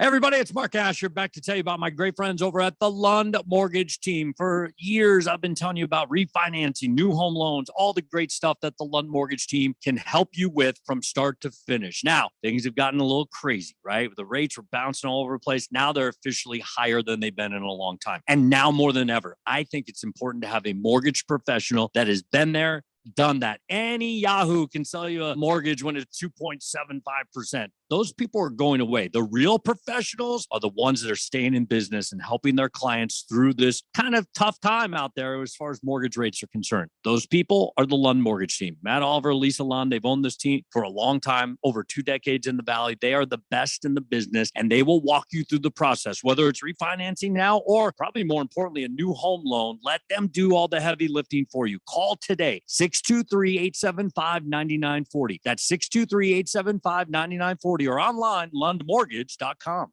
It's back. The second annual Fire and Fairways Charity Golf Tournament presented by Kasai Japanese Steakhouse is Monday, June 5th at Silverado Golf Club in Scottsdale. Supporting Arizonans for Children, helping foster kids since 2002. Early entry is just $160 and includes fabulous lunch and drink celebration at Kasai Japanese Steakhouse, Scottsdale. Win a trip to the 2023 Ryder Cup, a Pebble Beach golf vacation, a 2-year car lease from Coulter Cadillac, and much more. You can help. Be a sponsor or donate a prize. Go to fireandfairways.com. That's fireandfairways.com. Baseball is in full swing. See you later! Walk-off, 3-run home run! And we've got the grand old game covered like an infield tarp. How about that? Who's hot? Who's not? We've got the latest news, score, highlights, and info from around the league all season long. It's a camper and it'll go all the way to the wall. We are your MLB hookup. Looking up and it's gone, a home run. Get all the games you can handle on 1580 and 99.3. The Fanatic.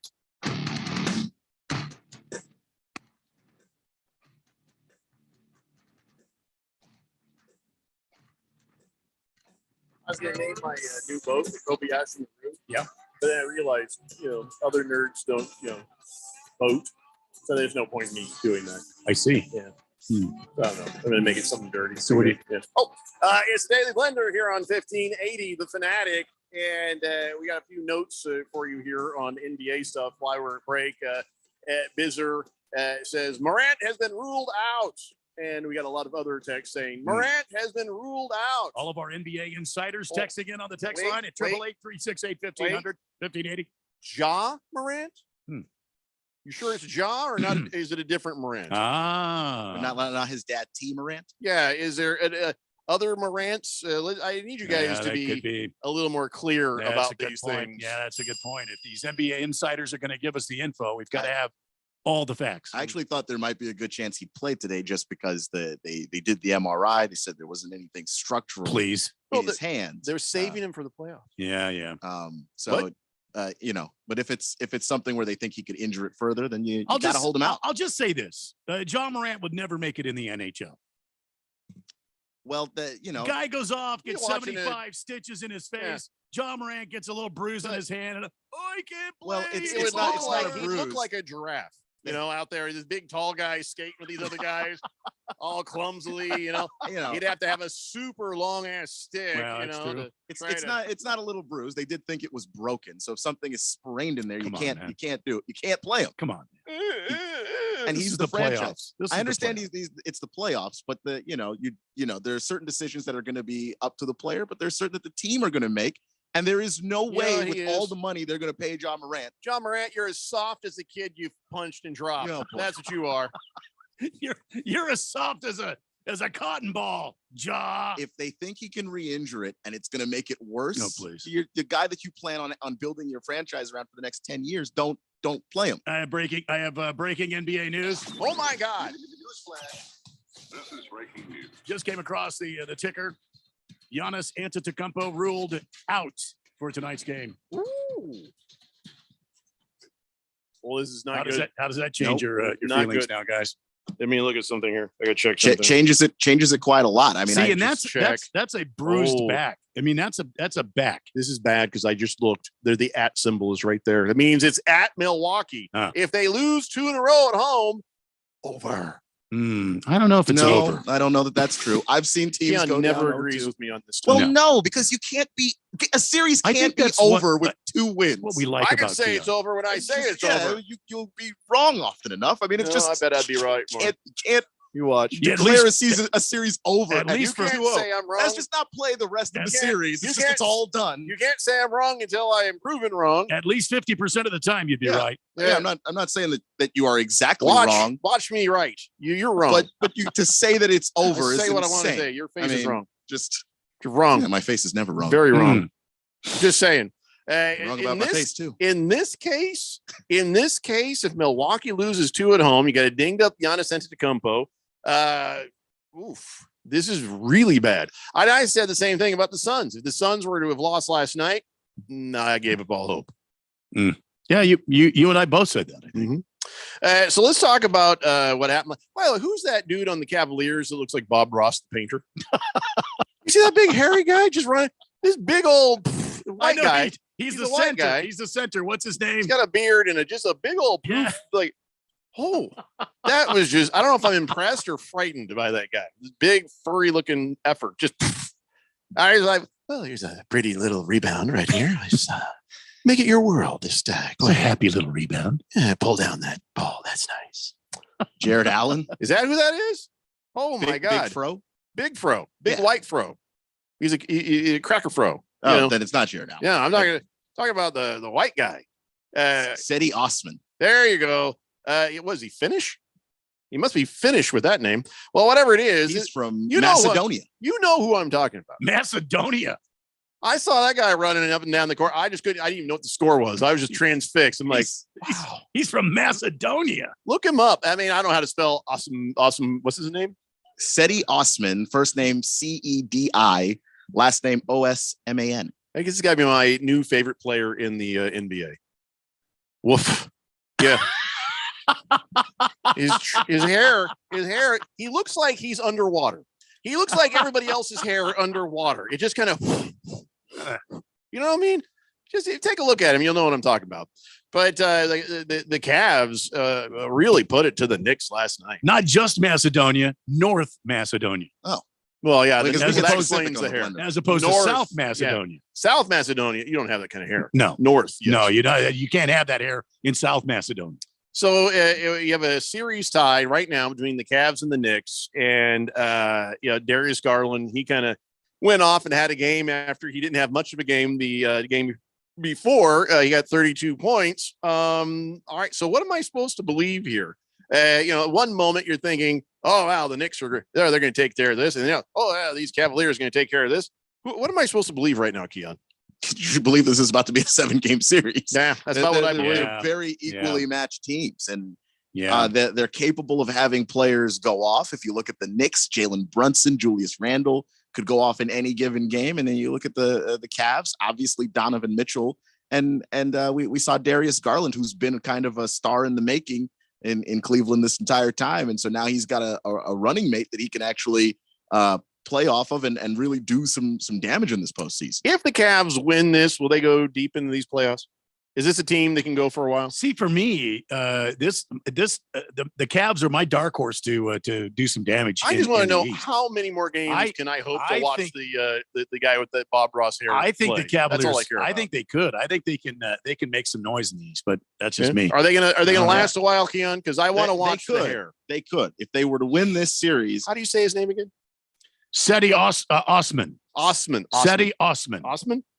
Osman. So if they were to With a win T? this series, Osman or Osman? Osman. All right, Osman. OSMAN. If they were to win this series, they play the winner of Heat Bucks. And if the Bucks are injured, hurt, winning that series, good for or them. if the Heat come out, I just don't think the Heat are that deep. Yeah. All right. Well, I get to watch Bob Ross play basketball for even longer. Makes me happy. I'm gonna watch every game now. I couldn't take my eyes off the hair. Just me? Can't just be me. 888-368-1580. Wilbur says, hey, why do the stupid Lakers get an extra day off? Well, they're trying to space out a lot of these games. Because the NBA's rigged. Where you can have 3 a night instead of 4, I guess. NBA's rigged, that's why. And I think traveling to Minnesota is just a further. Nobody wants to go there. So, travel to Minnesota. This is about the time the damn skeeters come out. The mosquitoes in Minnesota are giant. They are giant. Hey, you go down to one of them mini lakes because they talk about all them damn lakes. Land of a million lakes. You walk down, you got goose chasing you and trying to kill you. Yeah, the geese are very angry. And so are the mosquitoes. There's nothing good about them. Well, the mosquitoes there, they love you. They love you to come out there. Oh, yeah. Well, they're still going to try to kill you. But the geese, they're there for real. The geese are off the chain there in Minnesota. Yeah, you're really, I was sad you missed out on the free tacos that Straight Striper sent us last week. Really? I really wish you'd been here for that. You wanted me to have gastritis? I wanted you to share in that farty misery with all of us. They were good tacos, though, weren't they? They were. Taco Bell tacos aren't. Straight Striper, we're here today. I'm just saying. What? It was nice enough of him to do that. Never mind, Straight Striper. I don't need any. No, what we do. You and I just had some pizza. If you do happen to come by, I mean, if you could bring him, also like maybe a bottle of whiskey. We had lunch today. We did? He was helping save the day because I forgot lunch. I recall that. You did say you forgot lunch. Yeah. Which I don't know how you can do that. Well, I was going to go get some lunch. Yeah. I was helping Radio Ron with something. And then when I came back, I went over, I tried to go through the drive-through at Chick-fil-A. It's like, I don't have 3 hours for that. Yeah. And I couldn't find anything else. And I'm like, to hell with it. And that was a mistake. That is true. The Chick-fil-A, you spend a lot of time in the line. I bleep you not. Yeah. I do not remember the third hour of that show. Keon did say, well, it was funny. Okay, well, that's good. At least it was When was horrible. That? I need to pull that podcast. Was that Wednesday? Because I can't remember the show either. But were you on the show? I think so. Yeah, Randy was on. Oh, okay. Yeah, just from home. See what I'm saying? I don't remember that day. Straight Striper saved the day. Thank you, Straight Striper. I'll always be grateful for that. You are a hero in our eyes. He's on the text line, says going down 0-2 in the playoffs is almost a death sentence. Yeah, that's what I'm saying. Now, Keon's right. It's not an absolute, but I am fairly confident that you have a hard time coming back from that. Straight Striper has the math. It says NBA teams to win their playoff series with a 2-0 lead. 400 teams have done it with 92.8%. NBA teams to win their playoff series from an 0-2 deficit. Only 32 teams have done it, meaning 7.2% chance that you're going to come back from an 0-2 lead. Deficit. So that's all I'm talking about, man. I'm just talking. Keon just doesn't like that, man. Well, I don't mind the math, but 7% is not. It's over. You see what I'm saying? And so cancer, anti-math. I just say let's look anti-bird. Let's look at the matchups. Does a team with the whatever the team is? I don't know why you need a hot dog and not videotape. I'm just saying, it's just a little something and not videotape it. I don't know because I just sorry. What were you saying? I like to eat my food. I don't think about recording myself while I eat. He doesn't think about others. No. So, I do. I offer this man a bye week every week in fantasy football all the time. Offered it all to the time, and he accepts it willingly. I just, here I am doing something actually practical and useful to him, and everyone's telling me I'm broke. Yes, the problem is that's disingenuous because you're not doing it on purpose. You just suck at fantasy football. Lies. By the way, I'm sad. I'm sad that untruths now been sent down to the minor leagues for the next year. True lies. That is truth. That's okay. And then where will you be without your extra bye weeks, sir? I don't know, some other. Ralph's not here. Why are you calling Jeffrey sir? That's a good point. Don't call me sir. It was a force of habit. Thunder Snow says, so Haley Joel Osment has hair like Cam Johnson. Is that what you call him? Haley Joel Osment? Yeah. No, it's Bob Ross. I'm telling you right now. Mr. Wilbur says, Randy is right and the rest of you are wrong. About what? Randy and I are agreeing a lot, so I don't know what the hell you're talking about. Yeah. Pink Eye says, Jeffrey knows how to bring out that Keon rage. Yes, I do. CK what says, rage? I don't understand. What rage? Oh, boy. Now you got to go find some clips. CK says, Jeffrey, don't be too hard on Keon. He can't help it. He's just a millennial. Ooh. Yeah, all the time I spend not recording myself eating food. Ooh. No, I think he was talking about other things. This text came in at 4:28. Oh, that was almost 10 minutes I ago. have no idea what that could possibly mean. Then. Wow. Another clip. Yeah, somebody got to get some clips. Lost Toby says, let's go to Mexico. Wait, what? What? Why? What?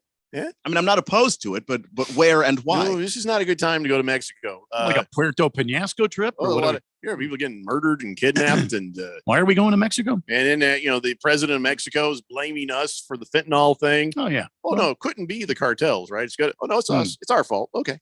Whatever. So, man, this is probably not the best time to head south, Los Toby. So we could go to Tucson. It's just like it. Ugh, it's worse. Straight Striper says, sorry you missed out on the tacos, Randy. How about this? Instead of getting that Buffalo Trace for your weekend cookout, make Ralph bring that Whistle Pig. And don't let him weasel out of our bets. I've had that Whistle Pig. That's good stuff. All right. So, we need to remind Ralph that he owes Straight Striper Whistle Pig, but bring it to the party because that is his contribution. That's dangerous. All right, That's Straight Striper. dangerous. I'll text him later on this. It's a good idea. Lost Toby says, whoa. I said, let's go Mexico, not go to Mexico. Oh, he's right. He says, let's go Mexico. I said, let's go to because Mexico. Even Lost Toby, who is Hispanic, is like, I ain't going to Mexico. No. Not no, but hell no. Viva la football. But hell no. I'll stay right here where it's safe. All right.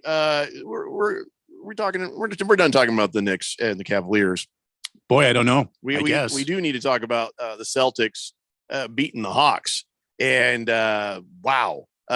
There's a lot of, I feel bad for Trae Young, actually. Do you? Yeah. Let me explain this to you when we have more time and when we come back, because Trae Young, he's a young man. He's not fair. NBA player. He's it's making good money. Let me explain. I'll explain when we come back. All mean, yes. Okay. He had an amazing, a playoff start with his 28.8 points per game and 9.8 assists when he started and all that stuff. Yeah. And yes, things have changed, but I don't think he deserves what he's been getting lately. I don't think he deserves that. And I'll explain it to you when we come back. It's the Daily Blender here on 1580, The Fanatic.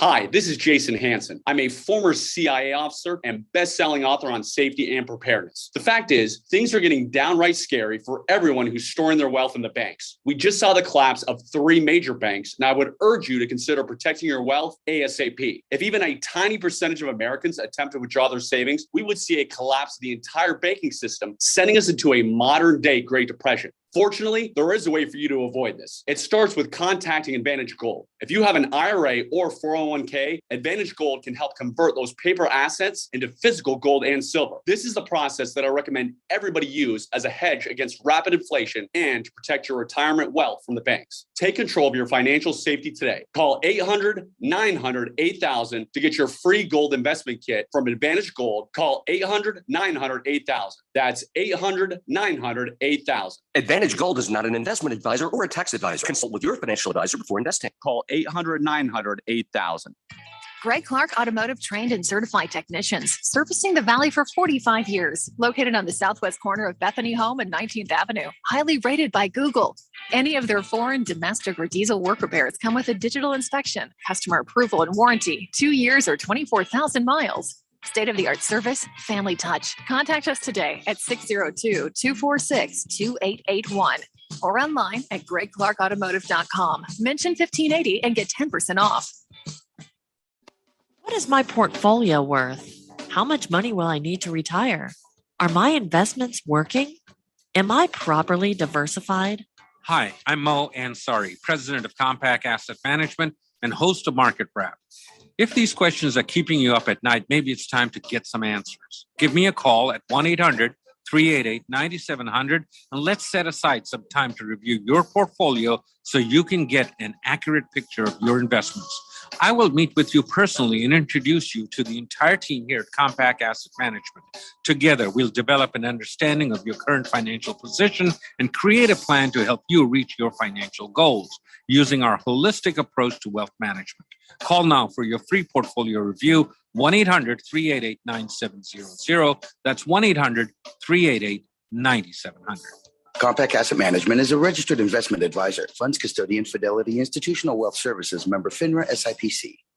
There's no doubt that Harman Solar can save you up to 85% on your monthly electric bill. That's a fact. Bruce Jacobs here. But did you know it's possible to get solar for $0 down and no payments for 12 months? You can lease, finance, or even purchase outright. They have plans that fit everybody. Harmon Solar is a family-owned, woman-owned local company that uses top-of-the-line equipment. Call Harmon Solar at 800-281-3189. That's 800-281-3189, or go to harmonsolar.com.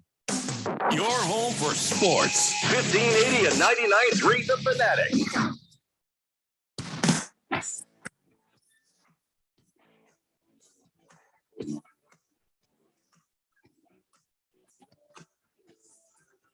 Sandy Butler here on 1580 The Fanatic. Boomer Sooner says, does anyone know what time that soccer gets? Shut the hell up. Oh, that's right. Isn't this a friendly? It's what they call a friendly, right? The soccer game between United States and Mexico. Well, seeing as how I did not know there was a game today, I can't even tell you. I'm mad that I even know that much. I don't know. It's okay. Well, if you need to know, it's at 7 p.m. Our time, and of course, where's it being played again? In Mexico. And I'm looking at the screen right now, and they have a giant screen that says "No room for discrimination in our game." Headline: Ahead of Mexico match, U.S. soccer's efforts to combat anti-gay chants will be put to the test. What the hell? Why would there? Is the anti-gay chants from the Americans or from the Mexicans? I mean, I am confused by this. I didn't even know this is a story. I try not to ever know anything about soccer. Wasn't there just recently a soccer match that ended because both teams walked off because the crowd were yelling? I don't think it was. I don't think it was a gay slurs, but it was racial slurs. Oh, yeah. And both teams just walked off and didn't finish the match. Isn't it scary that you have giant groups of people who are comfortable with that kind of thing? We are a failed species. The human species is a failed species. Actually, according to the story, it says at issue has been the anti-gay slur in Spanish that fans yell at games when there is an opposition goal kick. The slur is a vulgar insult that is considered offensive towards the LGBTQIA plus community. I don't know what it is. Don't want to know what it is. Please do not text it in.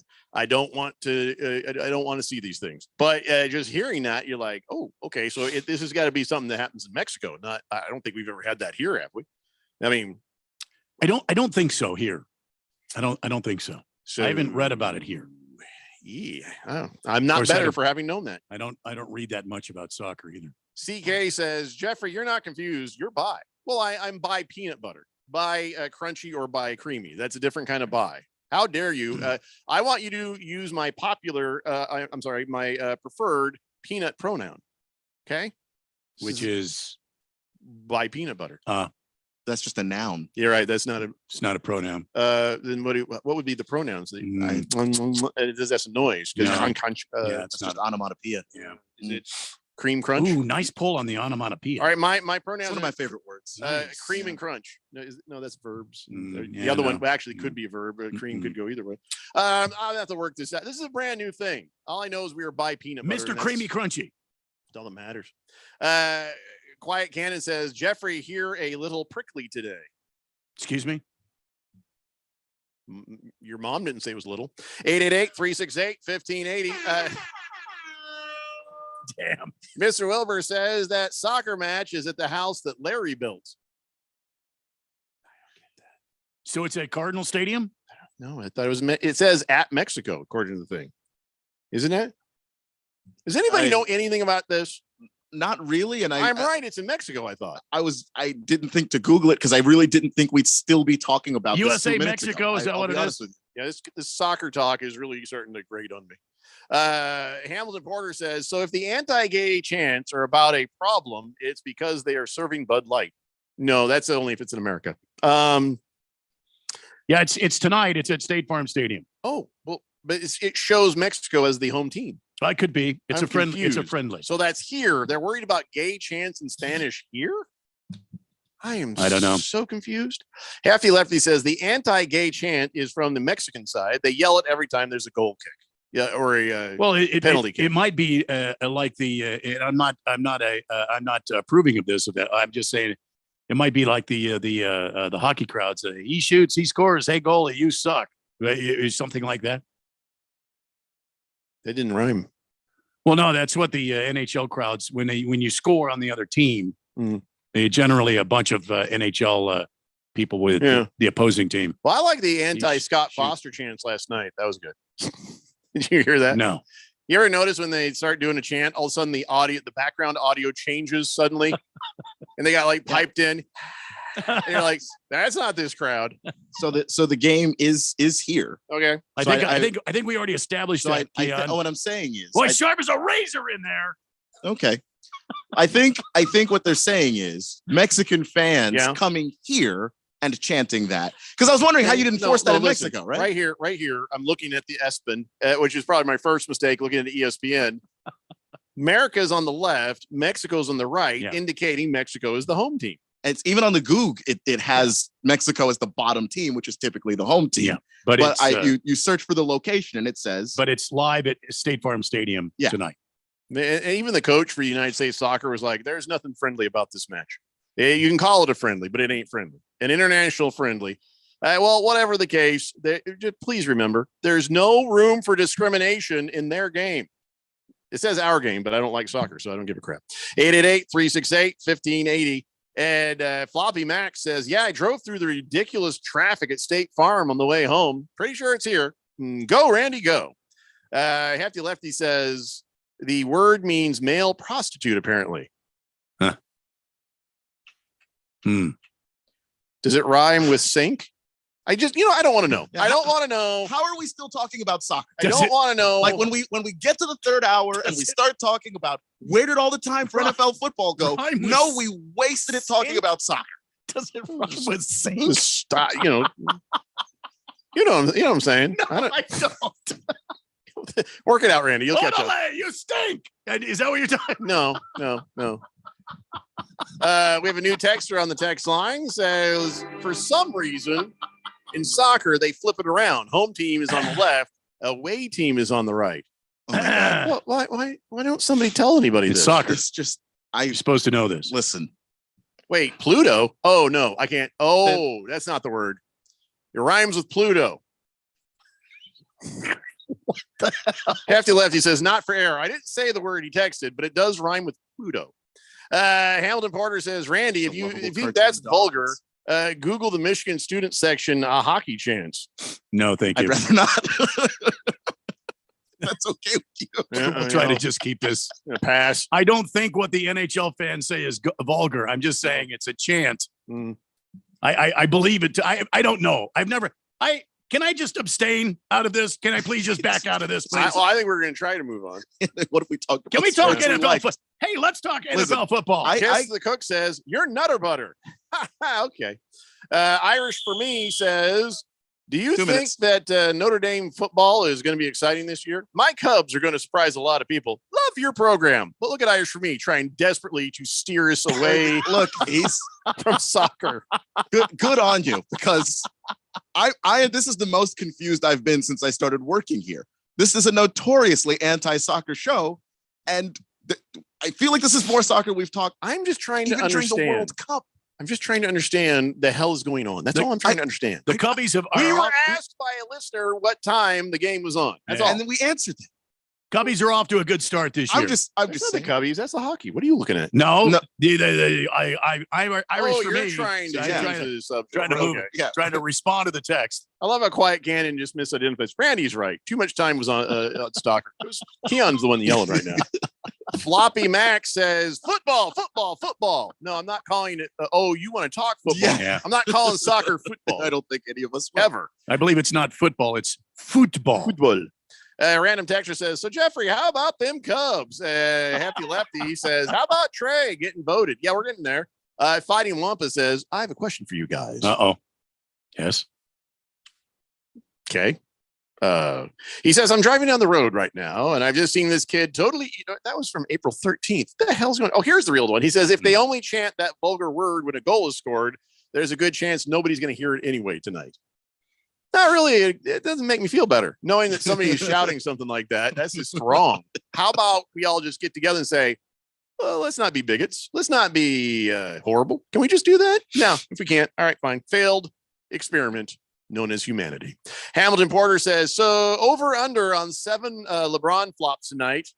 Over. I'll take the over. Over. Yeah, over. It's always over.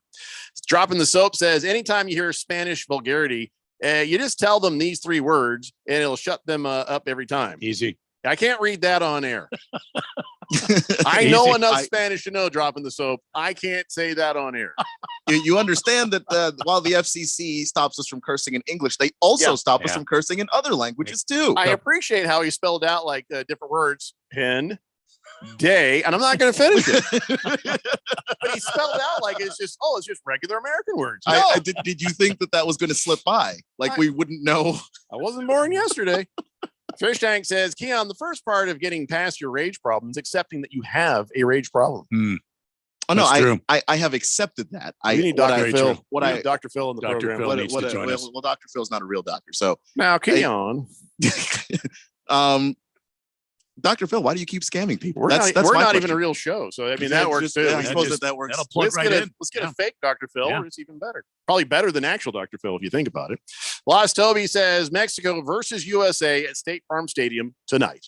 Okay, hey, we already got that. Thanks, Lost Toby. Choro says no Trae Young. What do you mean no Trae Young? He exists. It's a fact. And you may not like him, but he is very much here. Yeah, I'll tell you what though, ain't gonna be no Trae Young for long. The way the Hawks been playing, it's the second game in a row they've dropped to the Celtics. But this was in Boston, right? Correct. They were chanting overrated anytime that Trae Young went to the charity stripe, and I was like, well, that's just rude, but all right. You chant what you got to chant, and then I found out why. They had this this poll. That was, anonymous.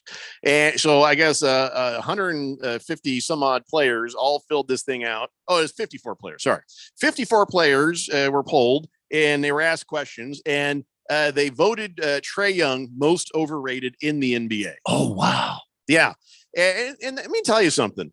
Well, why even do that? Well, that's just hurtful. His peers? Yeah. Yes. Yeah. Wow. That is hurtful. And here's the other part about that. Last time they did this, Russell Westbrook and Draymond Green were tied for a title. Well, actually, it was 2019. My point is, can you imagine this poor young kid? He's just trying to play his game. Is he talking a lot of crap? Like, I'm the greatest ever? I mean, not that I'm the greatest ever, but when he's out there on the floor, Trae Young talks a significant amount of trash. Right. I mean, he just lets people have it. Wouldn't it be horrible to see your peers vote you the most overrated? That's gotta hurt. That's just hurtful. Listen, I'm not a snowflake. I'm not expecting a participation trophy, but by God, if you wake up in the morning, you're like, oh God, they all hate me. Everyone in the league thinks I'm overrated. Everybody thinks I suck. Mm-hmm. That's gonna hit you in the feels right there, in a bad way. And listen, is he the most overrated in your opinion? I don't think Izzy's overrated at all. I think he's not Izzy. Not Izzy. Oh, Izzy is so not overrated. He's going to TV. So, but do you think that Trae Young is overrated?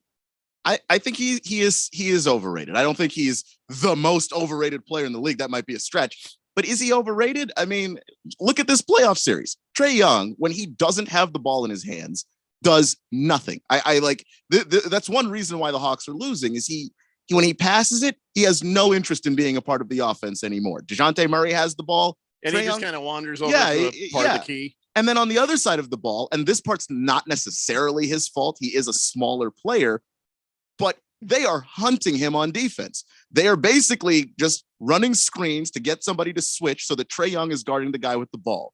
And then they just destroy him. He is a net negative right now on the floor. What happened to him? I mean, he had there for a while in the playoffs, 28.8 points a game, 9.8 assists, and there's 21. What happened? Was it an injury? Was he just no? Was that an anomaly? And then suddenly the real him shows up? I mean, it seems like that's why they would start hunting him if he had 28 some odd points per game. Yeah, I think part of it is in this series, the Celtics are just a really good defensive team. So he's just having trouble scoring the basketball the way he has in other series. The Celtics make it very, very difficult to score. And even if you beat your guy and get to the basket, you get to meet Robert Williams, and that guy doesn't let you score a whole lot at the rim. So that's the first problem. How did he do during the regular season? Same? No, he was pretty good during the regular season. What the hell's wrong with this kid? Is it bad coaching? Well, part of it is he got the last coach fired. And the last coach was like, hey, when you have the ball and you pass it, run, go through screens, run my offense. We talked about maybe we want Trae Young in a trade. Now I'm thinking, I don't think we want Trae Young. No, too small. He's he's small, but he's also turning out to not be particularly coachable. And also overrated. That's all right. I guess even though there's it's fair, some merit to it. I feel like it's just kind of mean. Yeah. Why do Grizzlies, by the way, rated the most overrated team. Oh boy! Everybody said they're a bunch of front runners. When they're winning, they talk. When they're losing, they don't say anything. Oh boy! So nobody likes the Grizzlies and what they do over there. All right. Well, that'll be it for this hour. When we come back, we're talking football. It's a Daily Blender here on 1580 The Fanatic. I always wanted to learn Spanish, but I never thought I'd have the time. Then I discovered Babbel. Babbel's lessons are fun. They only take like 10 or 15 minutes, and in 3 weeks, presto, you're starting to speak another language, like magic. I love that Babbel's lessons aren't just robots talking. They're voiced by native speakers, so you get the pronunciation just right. If you want to learn a language, there's no faster, easier, better way than Babbel. Babbel. Babbel. Go to babbel.com to try for free. That's BABBEL.com. Babbel.com.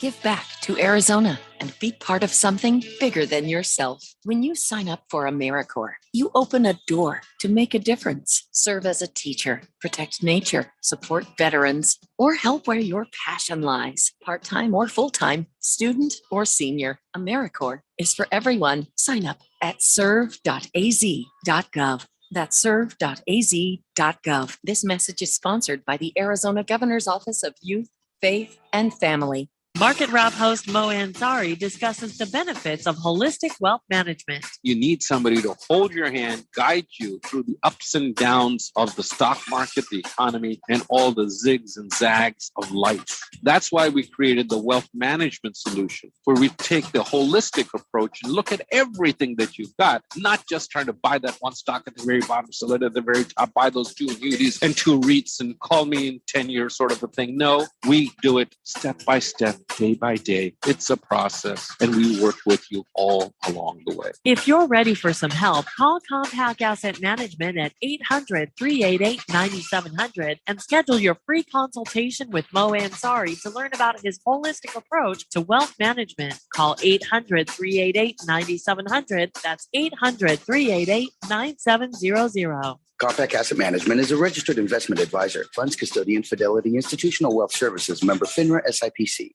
Steve Jurich here. After working in financial services for over 20 years, I finally confirmed what investors really want, including me. And it's simple. All they're asking for is 20% annual return with no risk and 100% liquidity. Here's the problem. A money market is safe and liquid, but offers almost zero yield. Mutual funds and ETFs are liquid with upside potential, but aren't safe. A carefully selected next generation index annuity through IQ Wealth may offer 10% ample liquidity, principal protection, and a lifetime income yield potentially double to triple that of quality bonds. By yielding more income using fewer dollars, our system allocates more money for you for capital growth. It's a winning combination. Call leading annuity authority Steve Jurich now, 480-902-3333. Guarantees rely on the claims paying ability of the insurer, so compare with Steve, 480-902-3333. Call Steve now.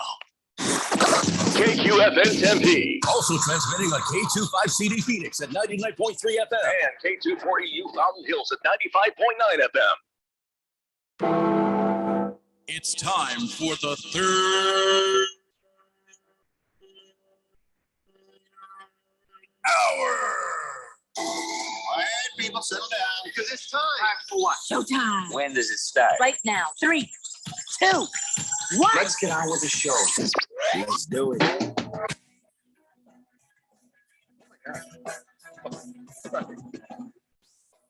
I missed so many texts. I was scrolling back. I didn't realize. Some days we get a lot of texts from a bunch of people. Yeah. And some days we get a bunch of texts from an awful lot of people. Yeah. And we got so many texts today, I end up missing a couple of them. This is like an hour ago. So I tell you what, better clear them up. Yeah, before we get to the football, we'll clear this up. But first, in case you don't know, this is the Daily Blender. I'm your good friend, your radio pal, Jeffrey O'Brien, alongside Randy White. Got Keon Rose in the control room, and you guys are on the Fanatic text line, 888-368-1580, broadcasting live in the Harmon Solar Studio in Scottsdale. Watermelon an hour ago said, I like how Keon is all quiet on the peanut butter front. Starting next week, welcome to the Keon Show and the Fourth Dimension. What are you talking about? How's the peanut butter stuff going to get us fired? Keon Show. I don't know what we're talking about, but Yeah. I guess they thought that me quiet. saying that we're buy peanut butter would get us in trouble. But I said I only use creamy peanut butter. We I don't go use- both. We go I don't both use ways on the crunchy. peanut butter. We go Yeah. the smoothie and That's not gonna get us and we go fired. the crunchy. I don't know what the problem is. How would you get us fired? That's you know what? I think because of comments like that, we definitely need our peanut butter pride parade. I think we do. Colts fan Dan says part of Skylab crashed on my parents' farm in Indiana. No kidding. Did you get to keep a piece? Oh, I'd have kept a piece. No kidding. I That's would- crazy. Even if you report it and they come get part of it, I mean, keep some of Skylab that for yourself. Skylab. That's like that's some serious stuff right there. Was it a big enough piece to make like a coffee table, or what? How big was that piece? On Delink says, is Max Scherzer suspension for 10 games that he would pitch, or just 10 baseball games? 10 baseball games. Yeah, they don't care if you pitch or not, right? No, it just No. he'll miss 10 games. But Did that come out? They suspended him? Well, no, I we don't haven't have seen it. anything official yet. It did come out. They suspended Draymond Green. I don't know if he's going to get a fine or not, but they, I don't know about this. They came out and their, rationalization was, well, he's a repeat offender. Yeah, I think somebody at the NBA PA is going to have a problem with that. I don't know if they will.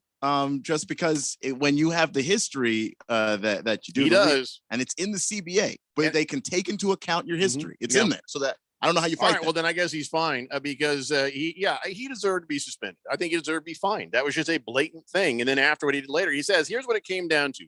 Excessive and over-the-top actions conduct detrimental to a repeat offender. And that's what separates this and where you end up with suspension. So, Draymond Green is just he's kind of an idiot. I don't want to tell you this. This is gonna just blow your mind.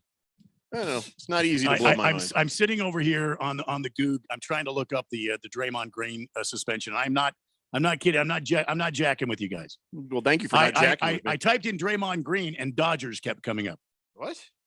Draymond Green, Dodgers kept coming up. And I was typing along thinking I was getting Draymond Green. And so I went back and now I'm just putting in like the D. Dodgers comes right up. There it is again.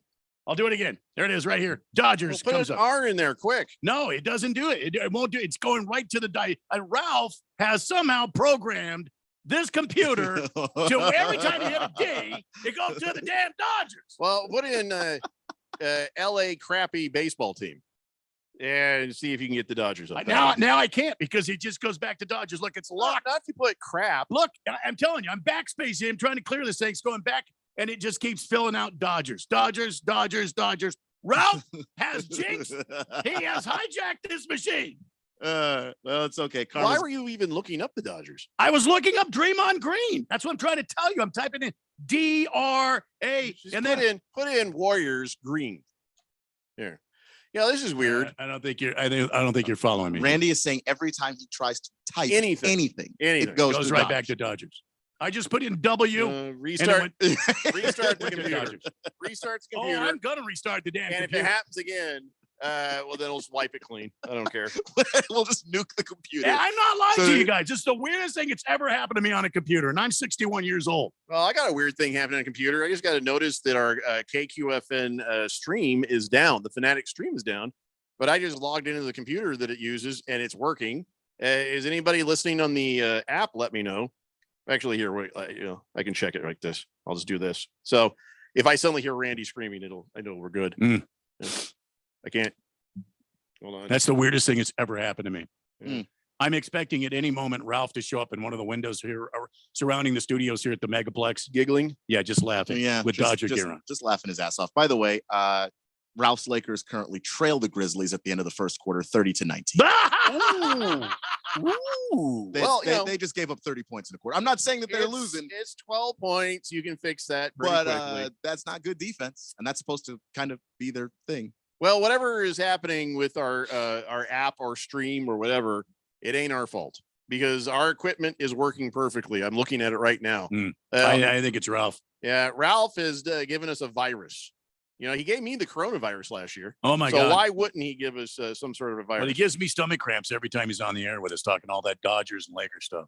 I'm going to restart our streaming computer and try to get these apps back. So, our apologies, but if you're listening, you don't hear us anyway. So, because I don't have to say sorry to anybody. We would apologize, but you can't hear us. Say sorry to nobody. Yeah. All right, where were we? Oh, that's right. I'm trying to catch up on some of these past. I got to hurry up because I want to talk football. All right.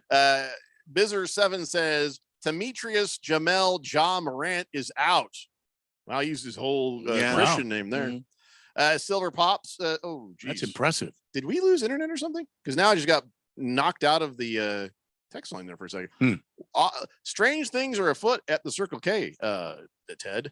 Back here, Silver Pop says, will Ja Morant slap a lawsuit on the player he collided with when he got hurt? I mean, if a 17-year-old kid made him fear for his life and career, I think it's only appropriate. No, I agree. I think he should absolutely do that, Silver Pops. I think you're spot on, as the Limeys say. Blissel Hayes says the NBA is definitely rigged. I can see the WWE buying the NBA. Well, no, they bought the UFC. And then they could put a UFC ring next to the court for players to work out their differences during the game. I don't hate that. Like if Draymond Green did that and said, no flagrant foul, everybody, we're going to pause the game, fight. Well, it just depends on who it is that you've got your disagreements with, because I mean, you get your It's got to be disagreements. balanced. Yeah. Well, anybody versus Steven Adams is unfair. But Draymond Green versus Sabonis, what's his name? Domantas Sabonis. And That'd that'd be be, See, and by the way, they're showing the clips of Sabonis chest bumping after Draymond Green got thrown out. That's a bad look. Yeah. I think he did a little bit of that European soccer flop, you know, where's the magic spray? Killing me. And then it was all of a sudden, we got him ejected. Wham, wham. You see what I mean? There was nothing wrong there. Everybody hates Draymond Green so much, nobody cared. Yeah. Like, you got him. Like you got him. Draymond Green has punched people in the undercarriage. He has kicked people in the undercarriage. I don't care. We call it the Ginobili's here on this show. Well. Boomer Sooner says, guys, it's at the Cardinal Stadium right here. Glendale's expecting 55,000 strong. Okay, we got it. Soccer, we get it. Fighting Wampa says, if only they chant that vulgar word when a goal is scored. There's I read that. You couldn't hear it. My text line's going crazy. Our stream is going crazy. Irish for me says, I need Notre Dame. I got to see them play this year. I'm 80 and it's on my bucket list. We'll get it done. Wow, Irish for me is 80. Timeout. Irish for me. Are you really 80? I'm reading this. You know, now that actually some of his previous texts make sense. February. I can't drink beer. I'll settle for milk. Does suddenly make sense. Okay. But he also sent me a picture gif of like a peep, like a weird. Well, I guess an 80-year-old could work. If you a gif, why not? And some phones, you know, especially if you have the Android phone, the keyboard will recommend GIFs if you know where to push. I mean, it's. Now I feel bad that I was his text was 20 minutes ago. He might be asleep by now. If you're 80, are you really? You're not really 80. But if you, I want to see your ID. If you are 80, you know, and that's your bucket list. Well, what are you waiting for, man? Yeah. Are they coming to town? Is that what he said? Is he? I mean, he's just asking if they'll be exciting. Well, if you're a fan, sure. Yeah. I mean, if they're not coming to town, find your way to South Bend, Indiana, and get it done. That's all I'm saying. Lost Toby. Talking about that thing that they don't want people screaming at the soccer game there. Yeah. He says, I'm yelling it. It's not homophobic. It's a different meaning in Mexico. It's closer to bitch, which I don't mind a whole stadium calling the opposing keeper that. Yeah, I don't think the ladies care to hear that word too much. Yeah, I mean, you know, also children are going to be there, presumably. For everybody who changed the YouTube, just so you know, it appears our stream is back. It was just a glitch in the matrix. So Hamilton Porter says, as a psychologist, no, Dr. Phil is no doctor. He lost his license to practice doing some highly unethical things with some patients. Yeah, you can fill in the gap there. Was he? Evidently, so did he. Was he doing the dirty? I mean, here, come lay on my couch. Now grab hold of my bald head. Yeah, I don't know. Now close your eyes. No one should be listening to Dr. Phil. That's all I'm saying. If my mustache tickles you, it's a you problem. Oh, oh no. Oh, I want that image out of my head very badly. Oh. Mr. Wilbur says, let's hope that field from the Super Bowl is not as slippery as a shower is in a Mexican prison. Whoa, where's that all coming from? Wow. And how would you know? What? Random texter says, why are the Annapolis Colts in the AFC South? I've always wondered that. And Annapolis? Yeah, he probably means Indianapolis. But, Hmm. Big George, I'm not talking about that anymore. Morticious Man says, how much value are the Packers losing with Rodgers taking so long to trade? Any hope for Love to actually lead this team? Well, they keep saying that Love's their guy. They keep saying that he's ready. All of this is just waiting until after the draft. And the Packers have from what I understand, I don't know, maybe you guys heard something different. The Packers have one demand that they're waiting to be met by the Jets, and the Jets don't want to give on that. And guess what? Guess who's going to still be in a Packer uniform when the season starts? I don't think it's going to. I think Aaron. He'll retire? I think he will be traded. That answers your question, Morticious Man.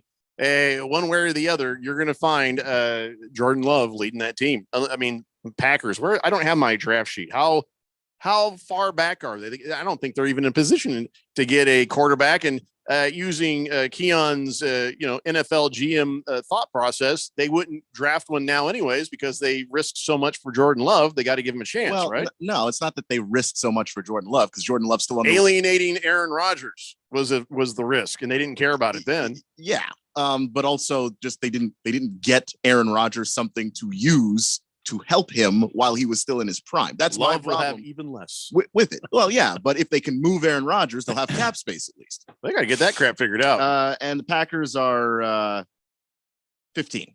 Right in the middle there. They could trade up. Maybe trade up with Aaron Rodgers, but he has to agree, right? That's in his contract. He has to agree to where he goes. Does have to. Where are the Jets in the first round? The Jets are 13.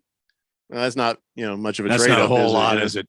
So, and if one of the quarterbacks falls, you may not even have to jump up that far. Silly rabbit. Harmon Solar doesn't build computers. He's like, Harmon Solar Computers at work.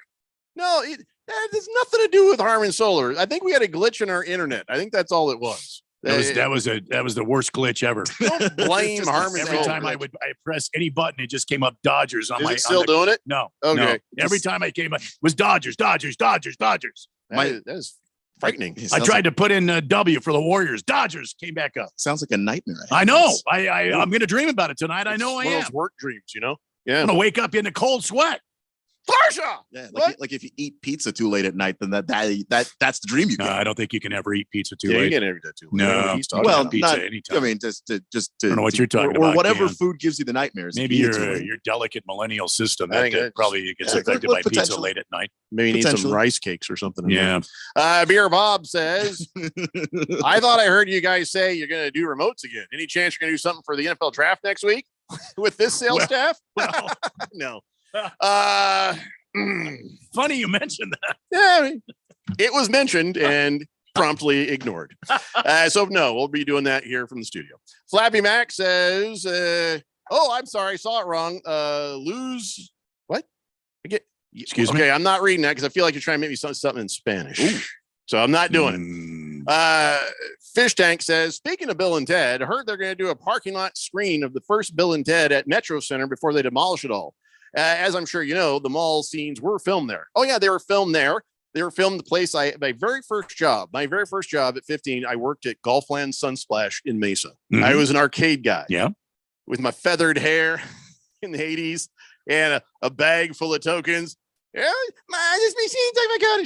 Get out of here. Here's your token. Come on. And I was the first arcade guy that ever dated a lifeguard. I wonder how he's doing. No, I'm kidding. Damn. No. She actually asked me out. So No the kidding. Jet says, hi, gentlemen. Are you aware your transmitter is transmitting in Spanish today? Good Lord. I wonder if our whole internet system went down and we weren't transmitting to our, is it back on? Is the AM working? I don't know. I wonder if that's what happened. We just lost all internet and that, We lost a link to the transmitter. it's very strange. Blissel A says, no. Yeah, the NBA's rigged. Irish for me says, I graduated from high school in 1961 for real. Well, if you graduated high school in 1961, does that make you 80? Well, I graduated in 1980 and I'm 61. Well, that would mean he was born in 1942 or 3. You're like 78 or something, Irish, or unless you were a slow learner and you were there for a while. Maybe he was a 5th-year senior. Yeah. All right, Irish, for me, I don't want to see some ID. And did you just round up on his age? I did, and the math didn't work for 80. Huh. I don't think he's 80. Grey's Anatomy says, "Good job, Ralph. Go Diamondbacks." Switched it up on him, did you? Yes, I did. Since Grey's Anatomy hasn't texted in since March 3rd. Not concerned if we lose him. Hamilton Porter says, regarding Jordan Love, nothing says confidence like when your coach says, taper your expectations with our new quarterback, please. And they did say that. Yeah. They did say, got to temper your expectations on Jordan Love, please. Wow. Which that's a season ticket selling bonanza right there. I understand that that's probably not the thing that Packer fans want to hear, but I think the worst thing to do would be to build him up like he's something great. And then if he struggles, even like just normal young quarterback struggles, no one's going to want to hear it then if you oversell him. Undersell, over-deliver. Watch the Packers come out and win the NFC North this year with Jordan Love. And we're all like, what? What in the hell's going on here? And one buffoon will have that cat as his fantasy football quarterback. He'll be like, I'm winning every league. The historian has done the math for me. 1943 plus 80 is 2023. And to graduate in the year 1961, we are guessing that 1943. So, yeah, I don't know. My mom is 75. So stay away from my mom, by the way. Or don't. I mean, she is single. Yeah. Ready to mingle. Yeah. She's doing all right. Yeah. What were we talking about?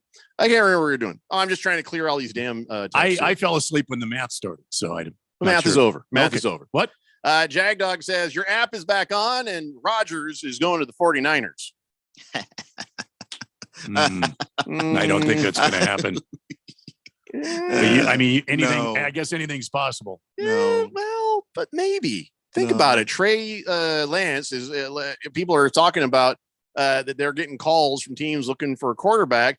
49ers have got 2 dinged up quarterbacks. Maybe they kick out Trey Lance, keep Brock Purdy to work behind Aaron Rodgers and make sure he's okay after his injury. Do you know how many people will have to just go to make them under the cap if they get Aaron Rodgers' contract? I mean, their great defense is done. Those wide receivers. So you're saying there's a chance? Yeah. Quiet Cannon says Packers division is not that strong right now. It'd be a good time to bring in a new quarterback. Get rid of Aaron Rodgers. What a pain in the ass. Big George says, Randy, just clean out your cache and your cookies and you'd be fine. It was an internet thing. It wasn't the computer. Silly Wabbit says, you don't believe Ralph secretly controlling things. No, I don't think he's capable, to be honest. No, I don't think he is. He has people who work for him who are. That's why we have to be careful. And George, I just checked my pockets. I have absolutely no cash. Yeah. And I haven't had any cookies since this morning. That's a cashless society. Last Toby says Trey Lance is going to the Vikings and Rodgers is going to the Niners. And the Niners are giving up a future first round. I don't want it to happen as a Niners fan, but the universe has spoken.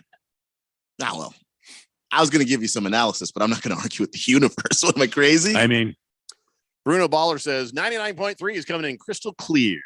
Good to hear. Radio Ron says all transmissions working properly. What is this texter drinking? Where is he? I want to meet him right now. Uh-oh. Radio Ron's had a couple. Blissful Hayes. You don't send Radio Ron into a sudden panic like that. No. You just don't do that. Yeah, he doesn't care for it. It's after 5 o'clock. He's had four or eight already. So everything is back to nominal. Blissful Hayes says giant anus not playing tonight for the Bucks. Giant anus. Wow. It's Giannis, not really? giant anus. Why would you do that to one of the nicest guys? I don't know. What if that's spell check? Yeah. Blissful Hayes, you got to get that looked at. Noster Marcus says, props to you, Jeffrey, for shattering the barrier. That's always come between the token boys and the lifeguard women. Yeah. I don't think anybody ever called me a token boy, but I was the arcade guy. You know, I never got dirty. I wasn't handing out golf clubs and I wasn't getting hot because I was inside the air conditioning. The pizza people, those were the lowest of the low because they were always like actually working. And I just walked around chit chatting with the gals and, hey, how you doing, buddy? I want my corner. Shut up. There you go. And then that was it. Skee ball. I'd say, why don't you just walk up there and get your damn ball? I'm like, I don't have time for this. I'm dating a lifeguard. All right. Twitty, it says, yes, your AM band is broadcasting. Good. There's another good confirmation. Nondescript says, who the hell would claim to be 80? The guy who's 80. Yeah. It's like, hey, who else? He's like, I'm surprised I'm still here too. Flappy Max says, Yankees equal Yankets. Yankets. All right. Oh, I get it. Okay. I just want to make sure I wasn't speaking something in Spanish. He says they're up 2-0. I misread the score. Cooking some amazing barbecue. I glanced at the ball game. Well, keep hope alive. That changes. The only thing I like more than a Dodgers loss is a Yankees loss. Jet says, I just drove by the Cardinal Stadium. No way in hell there's 50,000 people in there. Booze and Raider says, Aaron Rodgers, we can go to the Raiders right there. How about that? Give me 3 double shots, Randy. 3 double shots. Lost Toby says, Radio Ron can join me at State Farm Stadium for a few more. There you go. Steve Cohen's Money says, predictions for Fernando Tatis Jr.'s return tomorrow night against the Diamondbacks. 1 of 4, 2B, 1 BB, 3 Ks, I say. Okay. That makes sense. 1 for 4 with a double and a couple of walks. That's it. Right. There's 3 strikes. Is that the K? Or is it 3 Ks? 3 Ks? Strikes. 3 strikeouts? Okay. A double and 3 strikeouts. Okay. That was 5 different things you just 1 said. for 4. All right. 1 out of 4. Yeah, okay, so that was 5. You're right. Well done, CM Cohen's Money. We'll check with you tomorrow. Bruno Baller says maybe they have a SAP feature on the radio and Jeffrey's actually coming in Spanish right now. Could be. ¿Dónde está este? 1580 El Fanático. Mr. Pringles says, did you just tell Blissful Hayes to get his giant anus looked at?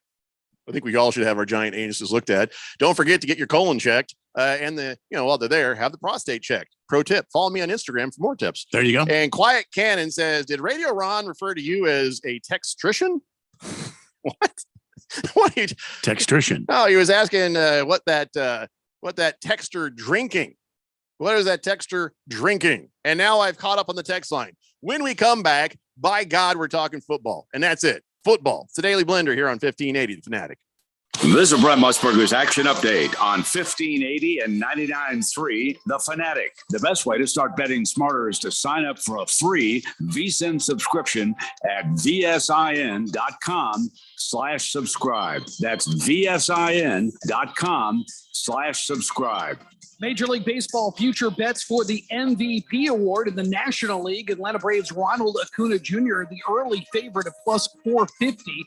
Pete Alonso of the New York Mets plus 950. Matt Olson of the Atlanta Braves plus 1200. The American League, Shohei Ohtani, the betting favorite to win the MVP this season. The Angels superstar at plus 145. Mike Trout of the Angels plus 650.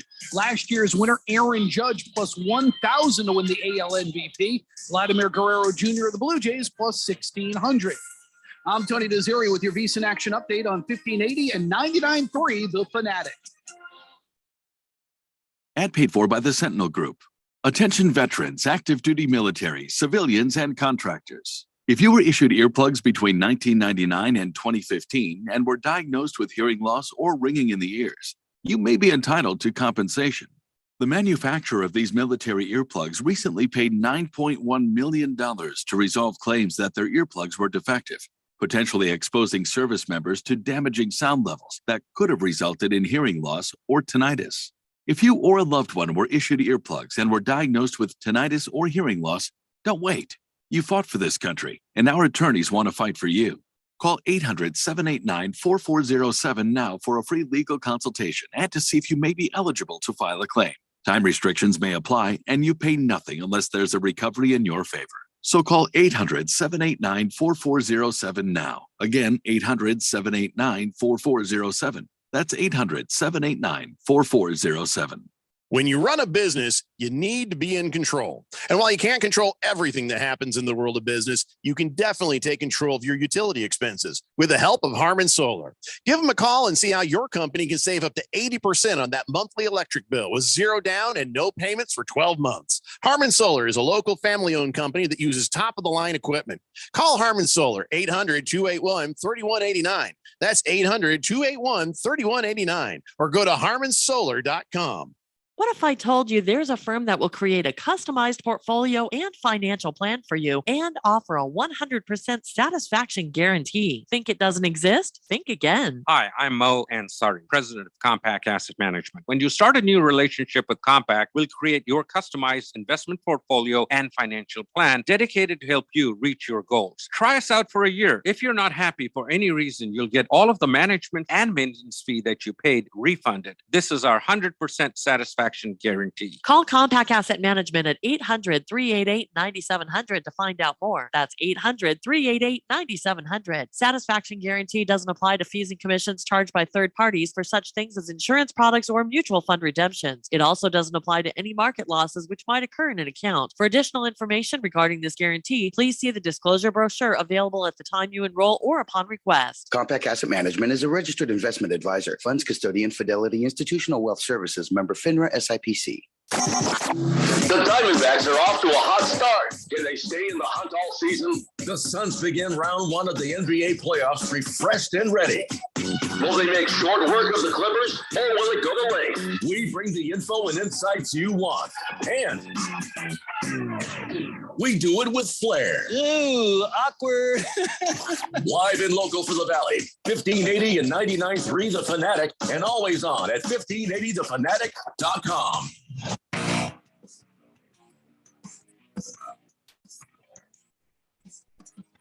Pleasure here on 1580 The Fanatic. Still, just I think that if Irish for me is 80, I believe that he is currently the oldest listener we have. I think. I don't know. That's why I'm hoping he'd send us his ID. I'm sure he doesn't drive anymore. I don't know. Hey, he's got to have identification. It's almost 5:30, so maybe he's he already had his his dinner and he's getting tucked in for the night. When is Wheel of Fortune on? That's what I think we need to know here. Irish for me, you're actually awesome, man. You're awesome. Yeah. He hasn't texted back, so now I'm kind of worried about him. Well, he could have fallen asleep. Or just saying. Steve Cohen's Money says, if someone is 80, that is 8 times my age. It's not even possible. You are not 10 years old. You are a liar, Steve Cohen's Money. Because no kid who's 10 names himself Steve Cohen's Money. No 10-year-old names himself after the owner of a baseball team. No, I'm sorry. As much as I had a hard time believing Irish from me is 80, I do not believe you, Steve Cohen's Money. All right, so let's get back to the NFL before this thing goes off the rails again. So let me ask you a question. You know, that whole tree in the forest, we had actually a comment about that yesterday. If a tree falls in the forest, did the bear wipe his ass with the bunny? You know, that whole old thing. Lorenzo Carter has switched to number 0, allowing Desmond Ridder to have the number 9. Does this make Desmond Ridder a better quarterback? No.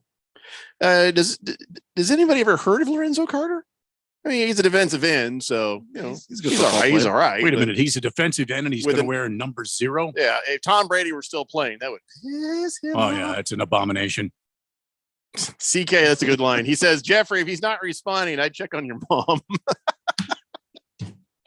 Damn. Good line, CK. Thank you. Well done.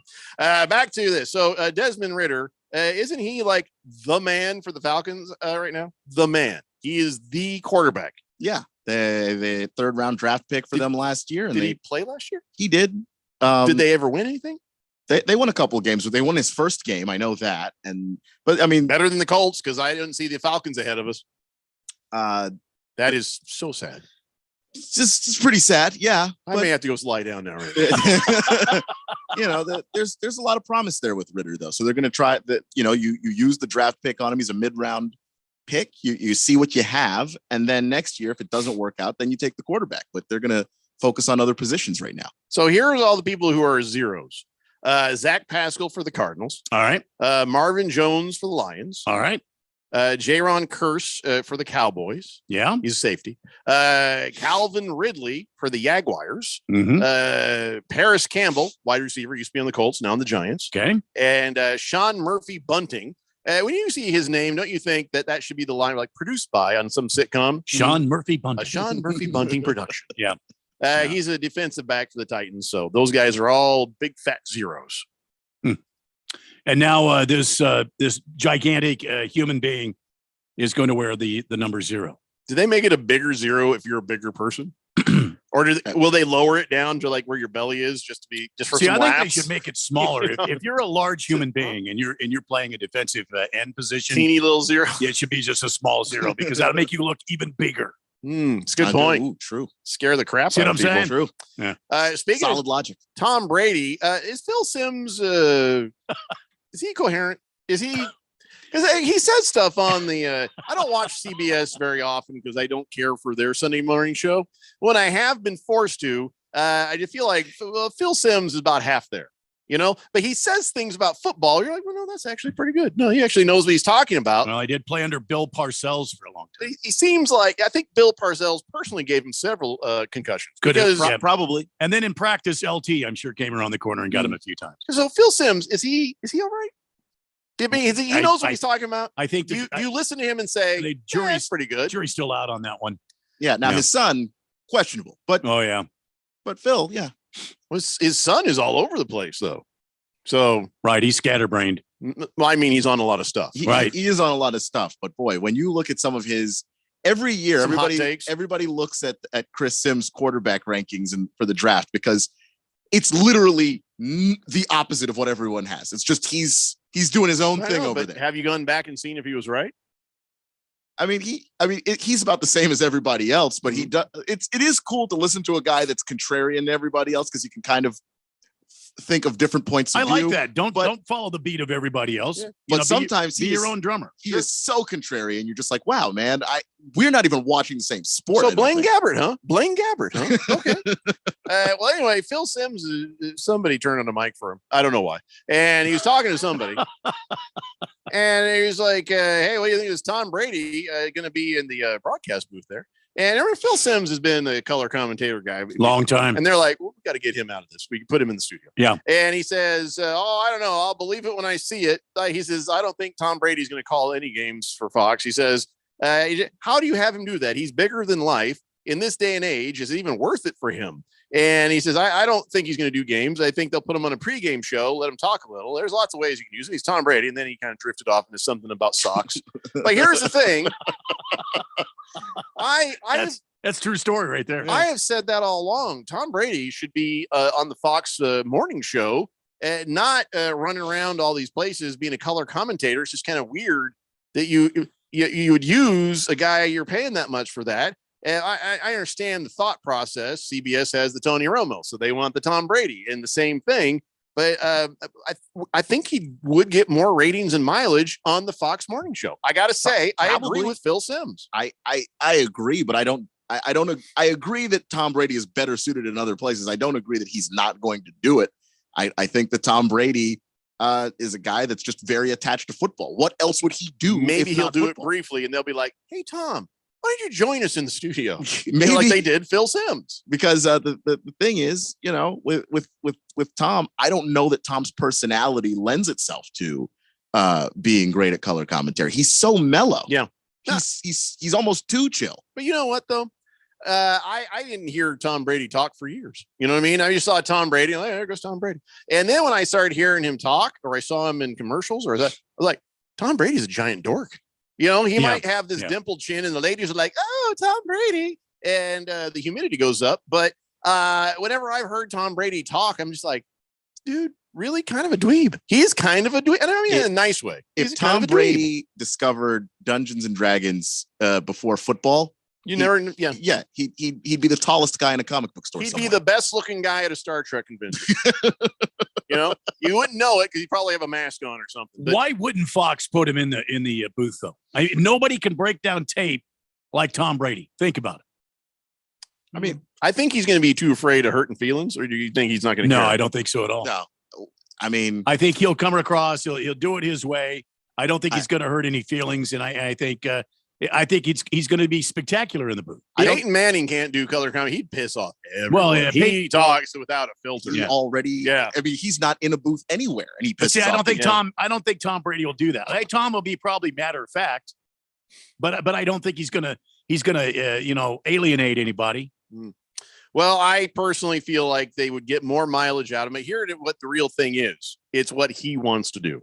And they're going to say, yes, sir, Mr. Brady, sir. Yes, sir.